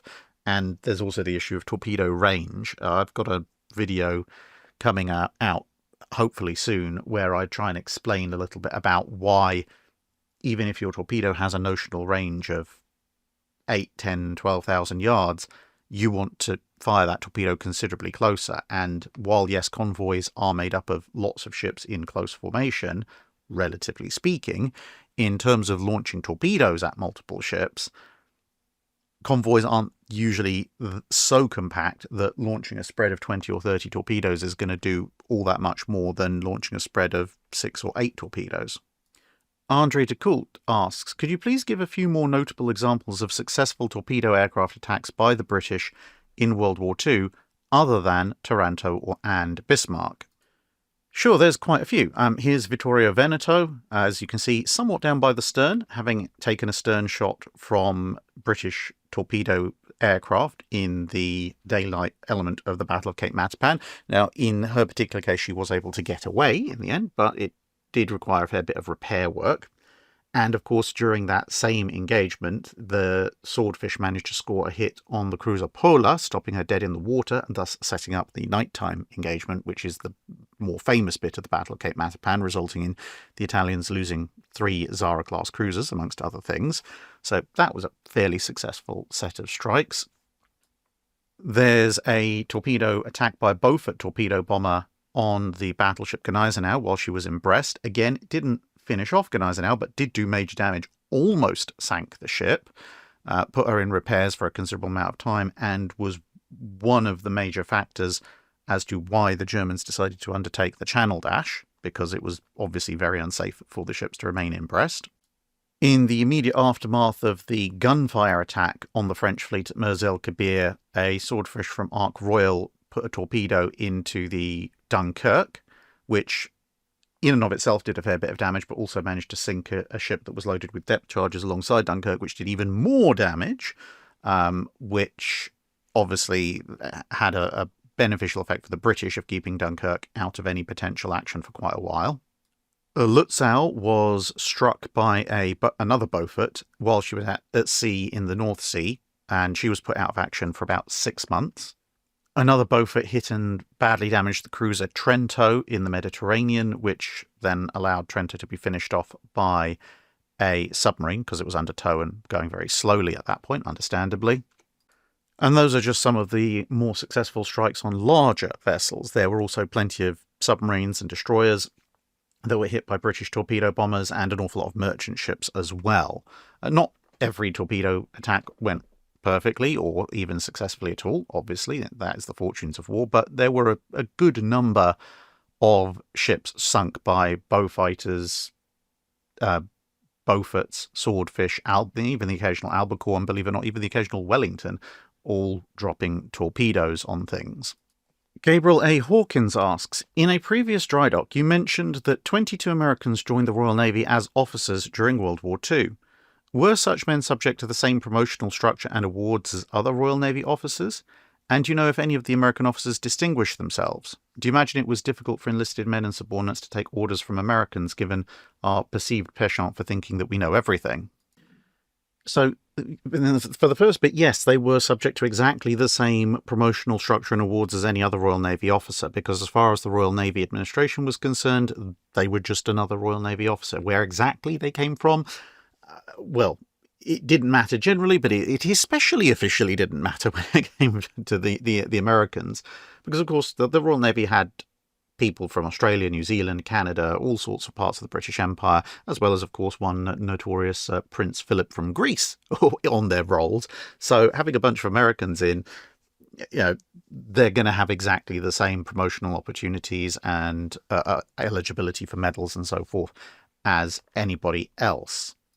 From what I've been able to tell from accounts of their lives, there doesn't seem to have been a huge amount of difficulty in the various subordinates following their orders. Again, because, while the majority of officers were British in the Royal Navy, there were officers from all corners of the globe.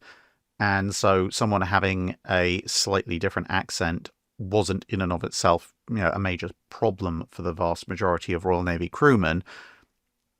And to be perfectly honest, given both the societal and class differences in the UK back then, and to a certain extent now, possibly, somebody who's enlisted in the Royal Navy because they grew up in the East End of London and didn't really have much other prospects probably has more in common with, say, somebody who is American but perhaps grew up in a poor area of Philadelphia or New York but has then subsequently become an officer than they would with somebody who's grown up in a manorial estate somewhere in Middle England and has, gone to Dartmouth and become an officer that way and is very much a member of the British upper class.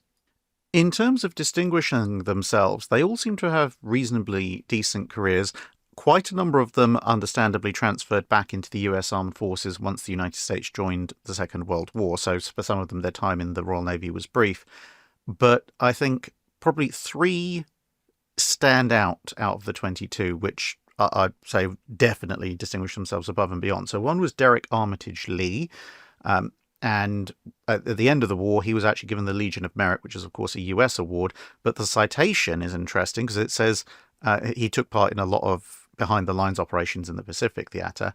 He says, and the citation says, by deliberately and coolly seeking out for himself the most hazardous job in each operation, one as an officer in the Royal Navy, the loyalty and complete support of the American officers and men serving under him. His leadership, courage, and initiative reflect great credit upon himself and the armed forces of the Allied nations. So, obviously, you don't get that kind of award for nothing. Another one would be the gentleman that you can see here, obviously later on in life. This is Draper Lawrence Kaufman, and he distinguished himself as a bomb disposal expert in the Blitz in September 1940. Helping to disarm some fairly major explosives. And he then went on he was one of the ones who transferred back into the US Navy as the US entered the war. And he would go on to attain very high rank in the US Navy. He actually became an admiral there. So obviously he did quite well for himself.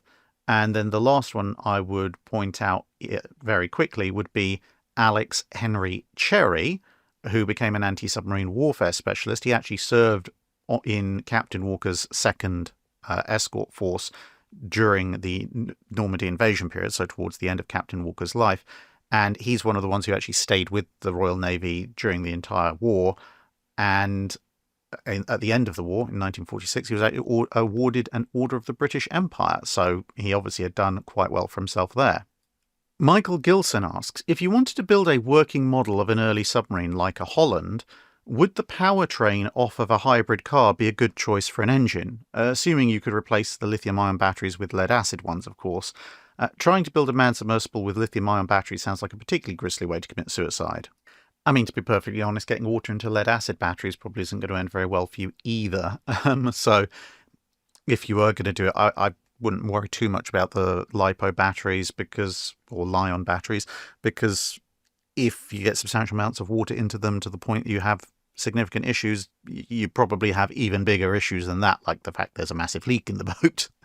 But if you were going to do it regardless, and you took the drivetrain out of an electric car these days, well, to be honest, most of the fully electric or hybrid cars are probably decent choices. I mean, even a Prius has an electric motor that's substantially more powerful than the electric motor that would be found in a Holland-type submarine.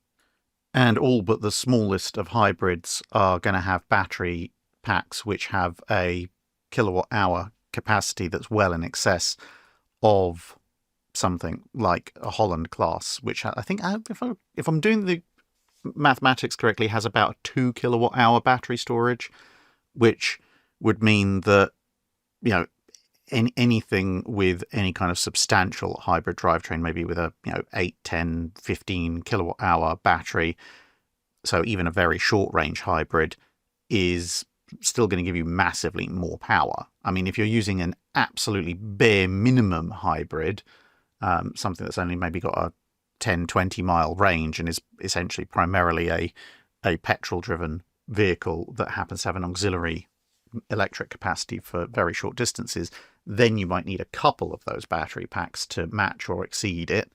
But yeah, otherwise you should be fine. Explicitly Implicit asks, if you're tasked with building the best wooden ship of the line in the world, and you can source timber from anywhere and everywhere, which woods do you choose for the different applications in ship construction, and what characteristics are desirable for the wood used in the different components? Well, there's a lot of different types of wood you could use for a lot of different elements of the ship, but in the very broad terms, for the masts and the yard arms and stuff, I would go with what pretty much everybody selected, which at the time was single-piece timbers, if they could get hold of them, from either the Northern American forests or the Swedish forests. Nice straight growing firs and things like that. Absolutely perfect for mast timber. For the keel of the ship, again, you want something like ash or elm. Elm was very, very useful at that point, because you want something that's strong, but you also want something that's relatively speaking flexible. You don't want something that's going to snap and break as soon as it has to flex at all. And especially with wooden ships, you do want a keel that is strong enough to hold the ship together, not make it wibble and wobble everywhere, but you do want it to have a certain degree of flexibility because the ship's going to be under immense amounts of load. And then when it comes to the hull itself, there are a few choices depending on what you're prioritizing. If you want to prioritize longevity of the ship, then actually going for something like Indian teak might be a plan. Your crew will not thank you for that, because the splinters and all sorts is not pleasant. But if you want the ship to last as long as humanly possible without major intervention, that's a good idea. If you want the ship to just be incredibly durable in combat and perhaps slightly less poisonous to the crew, which again, they might very well appreciate, then something like either South American old growth mahogany, if you're back in the age of sail before that becomes stupidly illegal, or a combination of white and live oak like the Americans used, or if you really, really, really hate the people who are actually building the ship and you want all their tools to die a horrible, horrible death, but you will end up with a ship that is incredibly strong, you could also use Australian jarrah wood. It's just kind of a trade-off of what particular features of those types of wood you want. Obviously, European oak, English oak is a good standard choice, but the three types of wood I just specified do have certain advantages and certain disadvantages in terms of sourcing and difficulty of construction, but will ultimately give you a somewhat superior ship. The Past is Another Country asks, how do you feel about getting questions about your HEMA activities on this channel? In Drydock 409, you willingly shared some of your experiences with HEMA. Have you considered sharing more or even starting a separate channel for it? I think plenty of people will be interested in seeing or hearing more about it, even if it had a pretty casual posting schedule. So, quick disclaimer, I'm not in this photo. I'm taking this photo. This was at Fight Camp 2025. Nonetheless, would I consider sharing more about my HEMA experiences? Sure. I mean, I don't mind people asking questions if they want. As much as it's a hobby of mine, it has also helped inform some naval history, because there are guys who've done, boarding action classes and so forth. And it's one thing to read about the tactics of boarding actions. It's another thing entirely to actually fight a boarding action.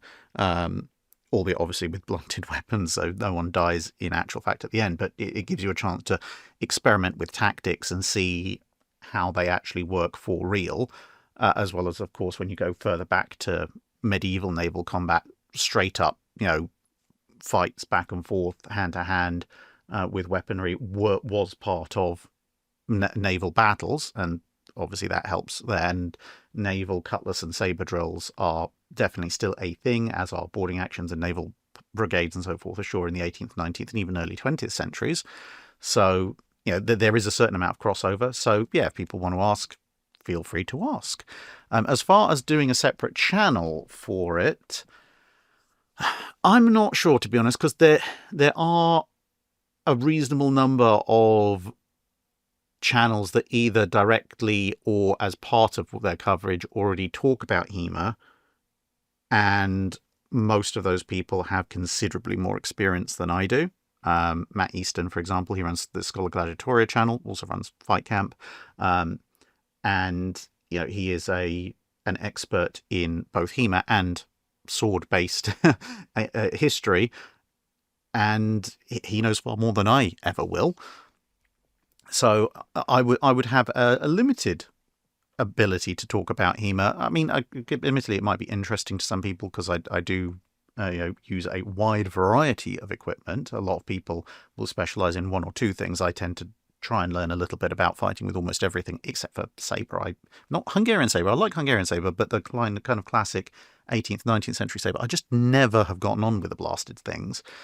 Nonetheless, I suppose there could be an offering there, but again, the larger, more established channels also have pre-existing relationships with a lot of equipment suppliers and manufacturers. So, I can give you an idea of my equipment and how it works and what equipment I've used in the past and how that has or hasn't worked, but that's going to be a much more limited window as compared to, these other people who either can get or are given samples of equipment from all sorts of manufacturers for free. And I'm not made of unlimited money, unfortunately, nor unlimited time for that matter.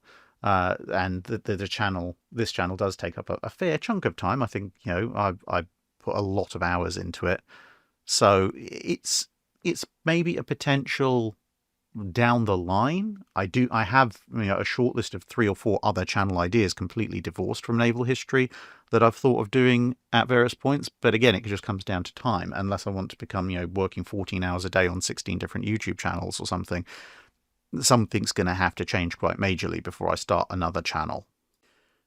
54 asks, I was reading a book of dubious historical value, written by a German in the 1950s, which describes HMS Hood as the most powerful battleship in the world. Presumably this is meant as a way of aggrandizing Bismarck's victory over her, but the book's proximity to the war made me wonder to what extent people at the time may have believed such statements regarding Hood, or for that matter, Bismarck. What, in your opinion, was the most powerful battleship in commission on May 23rd, 1941? It's a little bit of a difficult one, to be perfectly honest, because you can look at the on-paper stats of the latest and greatest battleships in service at that point in time, but what would technically potentially rank as the most powerful battleship in the world in May 1941 on paper is an entirely different thing to what status that ship was actually in and capable of doing at that particular point in time. So if we consider the big five navies and potential candidates thereof.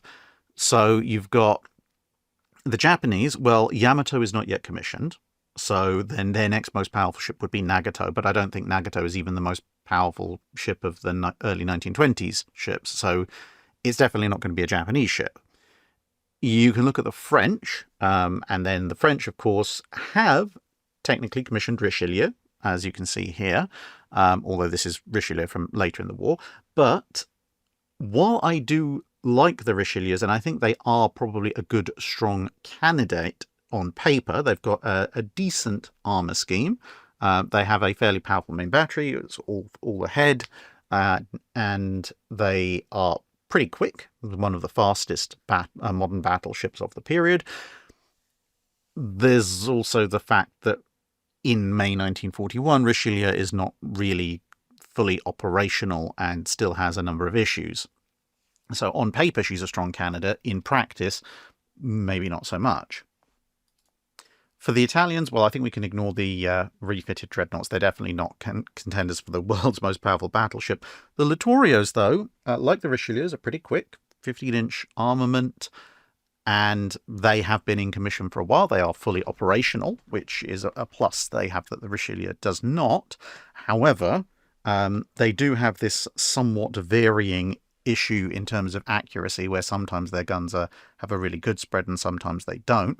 They've got really good optical fire control. Their armour scheme, as I've covered in some detail, potentially could work very well, but also has potentially some fairly serious issues. So I would put the Littorios kind of alongside Richelieu in that on paper they're fairly strong contenders, but both ships have a number of potential or actual issues in 1941 that would maybe knock them down a spot or two. As far as the Americans go, you're looking at essentially the North Carolinas or the Colorados.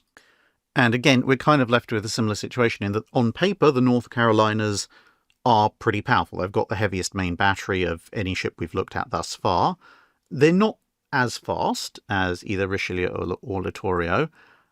They've got a decent armour scheme, but it is ultimately an armour scheme that was designed primarily against 14-inch guns with some limited capacity against larger weaponry. So, you know, they're competitive, maybe on paper not quite as competitive as some of the others we've mentioned, but only just.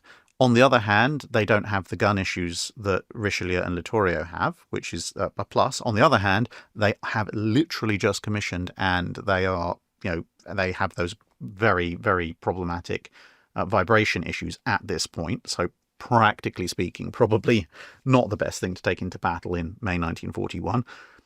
The Colorados, on the other hand, they've got powerful guns, they've got good armour, but they are very slow. So in terms of overall power, I think we can write them off from top spots.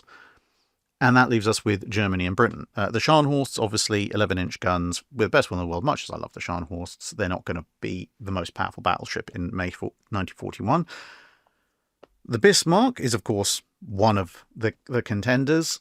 She's quick, so along with Richelieu and Littorio, she's got quite a bit of turn of speed on her. She's got a decently powerful armament, assuming that the shells work, which we know occasionally they do have duds, a bit more than most people, although obviously not when she was shooting at Hood. The armour scheme is not terrible, but as I pointed out before, it is quite inefficient, and in some cases, people's claims about it are very overblown. And it does have some significant vulnerabilities if it was engaging in a long-range firefight with some of these other vessels, like the North Carolinas or the Littorios. So Bismarck is, as I've said before, it's a powerful ship, but just a bit overgrown and inefficient for what she is. So I'd kind of put her in a similar box to Richelieu and Littorio, in that, you know, she's a top contender, but that there are significant problems. And then you get to the British, and for the British we'd be looking at either the King George V, the Nelsons, or Hood herself. Hood, of course, has the advantage of speed. Her firepower's not terrible. Her firepower's pretty good, got a good accurate gun, hits relatively hard. Her armour scheme generally despite the failure at Denmark Strait, is fairly competitive. It is obviously a somewhat older layout, which is marks against, and a lot of her advantage comes from, in terms of speed and so forth, comes from the fact she's just very big compared to the treaty-compliant battleships. But she also does have an older, more outdated fire control system. So although, again, she's a decent candidate, but there are some issues apart from just general wear and tear on her at this stage. The King George V's, they are the most heavily protected. They're reasonably fast. They're not as fast as Littorio, Richelieu, or Bismarck, or Hood for that matter. They do have the largest main battery in terms of number of guns, although it's the smallest in terms of gun caliber, and they do still have the teething issues with those guns. So, although, as Prince of Wales proved, once the guns are actually shooting with their fire control systems, they can actually shoot very well. It's just a matter of getting them shooting in the first place at this stage. They haven't had the sort of break-in period that the class would have as the war went on, which could be a bit of a problem. And then you have the Nelson class, which are the second slowest of all the ones we've considered. They're a little bit faster than the Colorados, but they are still significantly slower than all the modern fast battleships. They do have one of the best levels of protection, second only to the King George V, and potentially at long range with its angled armor maybe slightly better. Compared with everyone else, along with the North Carolinas, the heaviest gun battery and 9 16-inch guns, and they've had a good long amount of time to work out most of the issues that initially plagued them. So they would be reasonably strong candidates, except for speed, which could drag them down. And so overall, I think it's actually very difficult to say.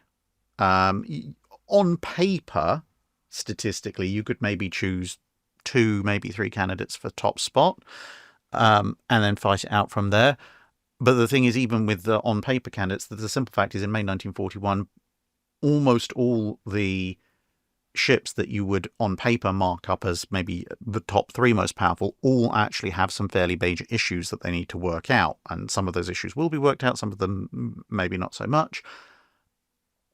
And the ships that don't have major issues to work out at that point, the ships that have been in service for somewhat longer, have separate issues that aren't to do with the fact that they're brand new technology. They're to do with the fact that they are older, and that has a certain amount of impedance on their performance. Like I said, Hood's Dreyer Mark V fire control table, or the fact that the Nelsons are officially rated at least at 23 knots, which is significantly slower than everyone else. So I think it would be very difficult to pick a practical most powerful warship in May 1941, because you can make arguments for and against. But the ships we've mentioned would be in that top tier competing, but I think I'd have to leave it to individual judgment to work out exactly which one. Nietvitz of Gdansk asks, I've got a question-challenge for you. You've repeatedly mentioned the ineffective design of the Bismarck class in your various videos.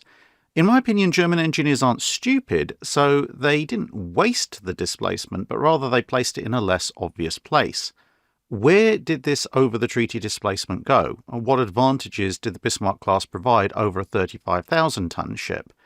And then the challenge, if you were a salesman of Blom & Voss shipyard and wanted to sell this design to the British Admiralty in 1935 to build instead of the King George V class, how would you convince them? You can only use facts, but also information known today but totally unknown in 1935. The audience is the Admiralty. It's all a little bit interlinked, but the 4 largest causes for Bismarck going so overweight, it starts basically with the combination of armour and machinery, and everything kind of goes on from there. So Bismarck, obviously they want her to go 30 knots plus, and they don't have the forced induction boilers that the French do. And so that means they need a bigger engineering plant. If you can go into the details of 3-shaft versus 4-shaft propulsion, but at the end of the day, if you look at the North Carolinas or the King George V's, they need 8 boilers to produce a bit over 120,000 shaft horsepower to go 27 to 28 knots. Because Bismarck wants to go 2 to 3 knots faster than that, it needs 12 boilers to produce almost 150,000 shaft horsepower. And so that means 4 additional boilers, which then obviously means additional weight from the boilers themselves. And the machinery space has to be larger because, well, there's more stuff in it. And if the machinery space is larger, bearing in mind that your citadel has to protect at minimum your machinery spaces in your magazines, that means your armoured citadel is going to be longer, and therefore your belt armour and your deck armour is going to weigh more because there's going to be more of it. And that obviously ties directly into the armour, but you've got the armour layout itself. And this causes issues with the weight in a number of ways. Not only is it somewhat extended because Bismarck's trying to reach this high speed, as we just covered, but it is also a distributed armour layout. The armour layout that basically everyone else has pretty much abandoned at this point. But as well as having a longer than usual armoured citadel, not that it gave Bismarck positive reserve buoyancy anyway, but even so, the simple fact is that the turtleback style armoured deck does add a little bit of weight that's not ideal. Not so much because of the turtleback shape itself, although if you made the entire thing horizontal, there would be a bit of armour sticking out either side, so you can trim some weight off with that. But because the armoured slopes of the turtleback deck have to be thicker than the horizontal section, that's actually where you add considerably more weight than just the slightly additional horizontal length of the thing. And of course, as a distributed armoured vessel, not only does it have the main belt and the main armour deck, and it's got a bomb deck as well, but to be honest, a lot of treaty designs have a bomb deck of some kind of thickness. It's a little bit thicker than most, but the thickness itself isn't so much the issue. It's, again, the sheer amount of coverage that they have to provide. But because you have the additional thinner strake of armour that runs above the main belt, that adds a huge amount of weight to the ship. And add all of those factors together, and suddenly the amount of weight that you have to carry has gone up quite dramatically.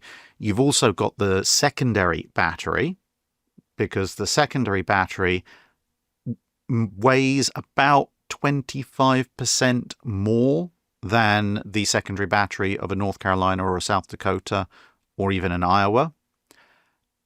And because it's a split battery, it has to weigh more because you need full batteries of anti-surface and anti-air guns. And of course, neither battery actually offers the same kind of broadside as, say, a American fast battleship, because of course an American fast battleship, if you're engaging with secondaries on either side, can offer you 10 barrels of 5-inch whether you're an aircraft or whether you're a ship, whereas for the Bismarck it can offer you 6 barrels of 6-inch guns or 8 barrels of 4-inch guns or 105 mil, but obviously neither of those are 10 barrel, and you're paying more weight for that.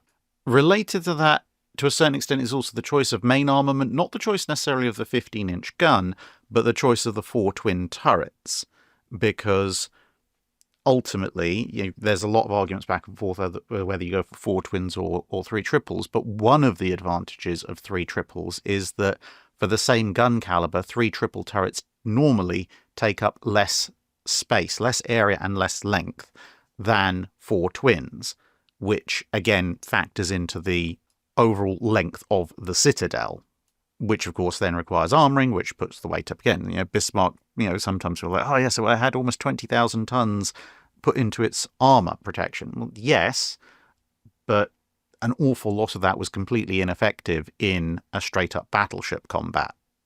So you've got essentially the armour, the armament and the machinery all combining to increase weight, basically to a certain extent driven by that initial choice for a high speed. But there are some softer or smaller factors as well.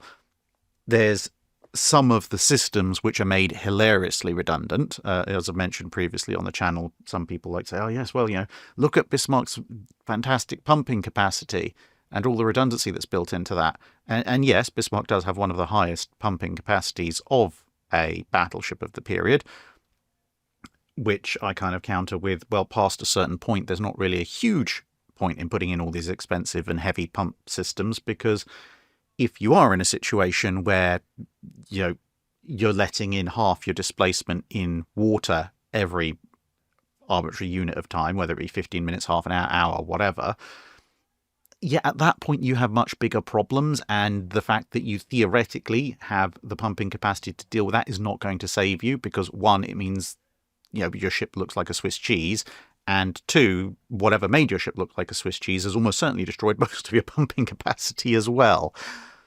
But a final sort of smaller contributing factor, and there are other smaller contributing factors as well, but I'm just trying to stick to the biggest and most obvious ones, is also the hull form. Because remember, you want to go fast, so ideally you need a relatively slim length to beam ratio, but Bismarck is one of the beamiest, widest ships of World War II.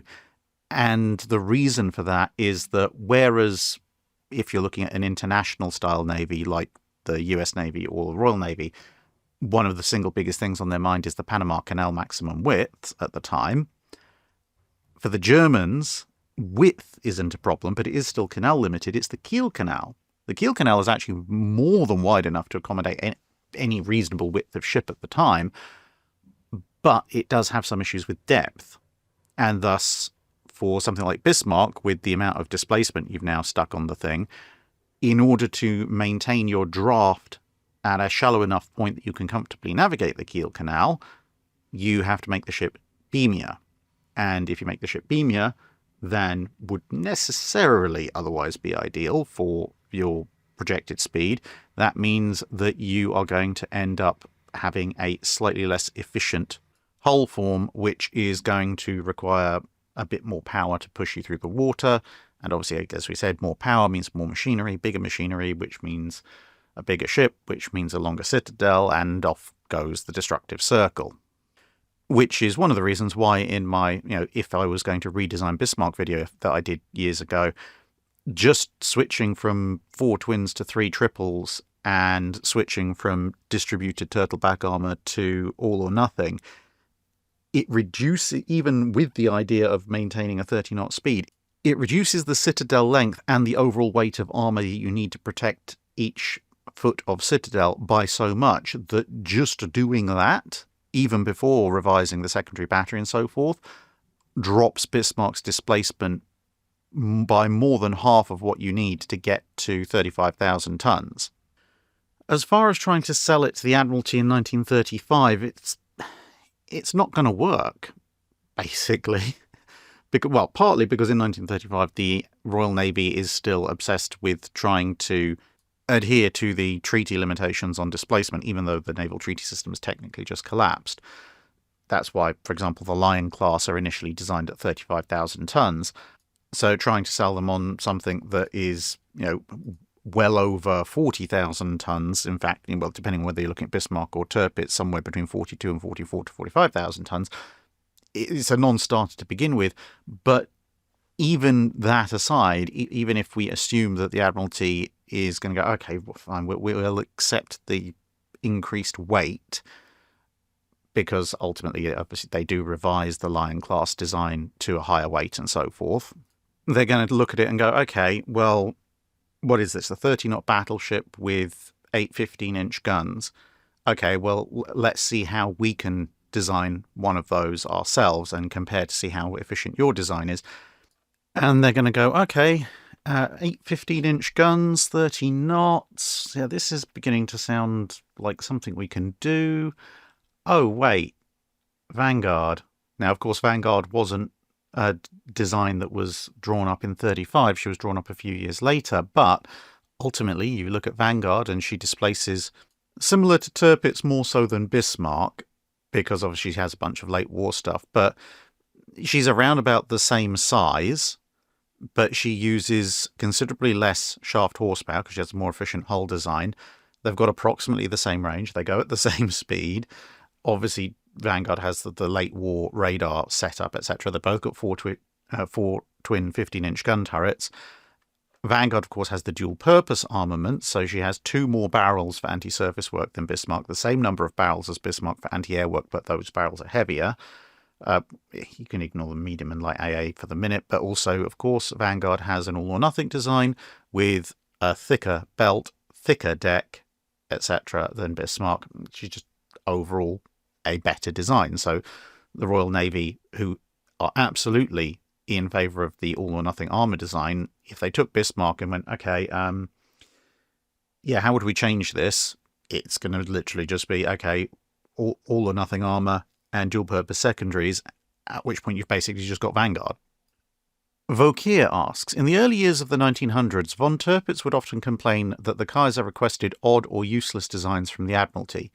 He would dutifully draw up sketches for these ships, highlighting their weaknesses, and designate them as homunculus designs. Is there any surviving record of these ships' plans? There's some. It depends which one you're looking at. So this, for example, is one that's, well, I wouldn't say survived. It's been resketched based on descriptions in a book of some description, obviously in German. But this was one from the 1800s, which earned this particular sobriquet. And as you can see, it's a torpedo battleship.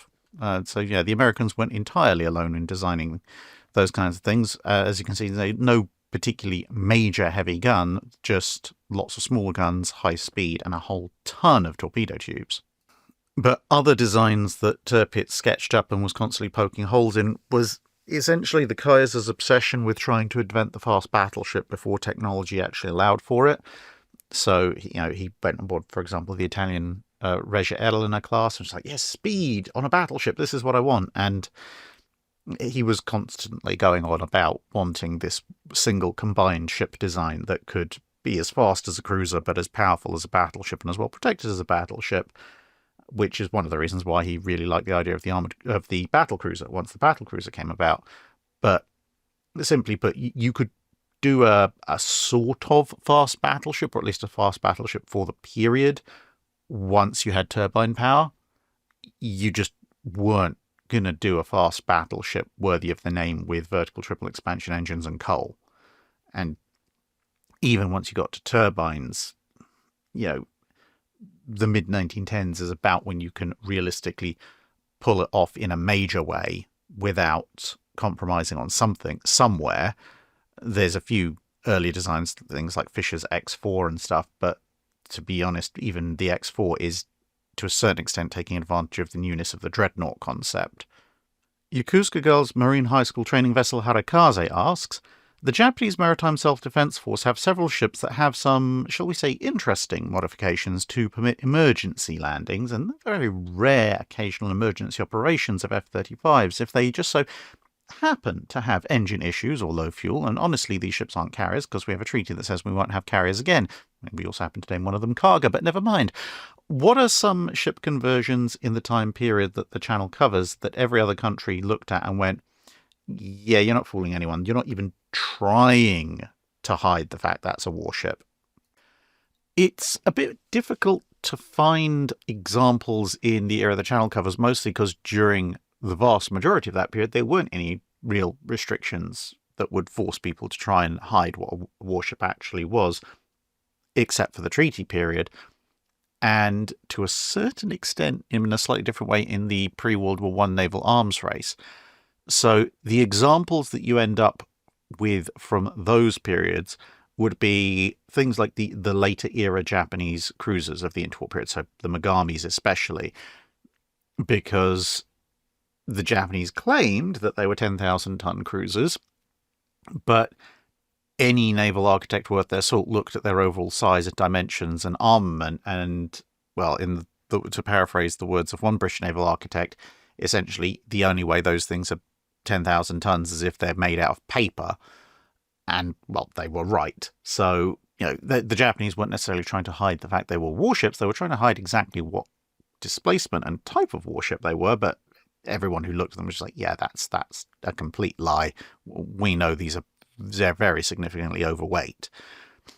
And in a slightly different, although in that particular case mistaken, set of claims, back in the run-up to World War I, when the dreadnought race was just about kicking off, you had the Brazilians building the Minas Gerais class dreadnoughts in the UK, except that the vast majority of other major naval powers essentially refused to believe that the British would build what at the time were the world's most powerful dreadnought battleships for Brazil.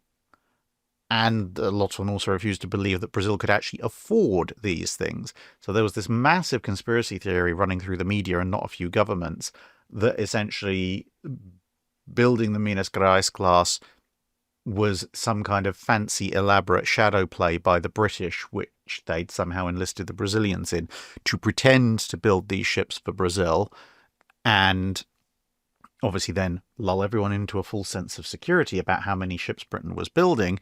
And a lot of people then expected that when the Minas Gerais class were launched and fitted out, suddenly a white ensign would be run up and the British would say, fooled you all, they're actually ours, haha, we now have more battleships than you thought, we're well ahead, so now stop competing with us.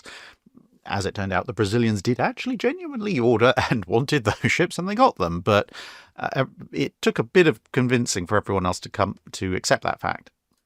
And finally, Chris Balance asks, is there any value in laser scanning the hull and all its remaining components from a World War I era vessel like HMS President Sassafrage?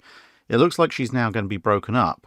Is there a naval history value in having scans of the fragments if the vessel is taken apart in a methodical way? And can we learn anything useful about ship construction methods for smaller vessels built during the emergency war program to merchant spec? Well, I mean, she has had various patch-ups and modifications over the years, but fundamentally the hull is the hull. So, yes, I mean, if there is nothing that can be done to save her, and she is on very thin ice at the time of recording, then doing a full 360 laser scan, at least outside, but ideally also inside, would be very helpful, both frankly, in terms of preserving a digital twin of her if we can't preserve the actual ship. But as you say, she's a fairly unique vessel in that she's a surviving World War I vessel. There's not that many of those, and she's built under very specific circumstances. So having high resolution, either laser or photogrammetry scan details of what remains of her World War I structure would be very useful, I think, going forward, both in informing the studies of her class and those types of ships, but also just generally World War I construction techniques. Because, to be perfectly honest, if you want to see World War I ship construction techniques, you can probably count the number of ships above water that you can visit to see those on a couple of hands. And none of those are really of the kind of construction that you'll see with President Sassafrage, because pretty much everything else was purely merchant hull or purely warship, as opposed to her, which is kind of warship but built to merchant standards, which is fairly unique even at the time. And that brings us to an end for this week's Drydock. Thank you very much, everybody, for listening, and I hope to see you again in another video soon. Bye for now.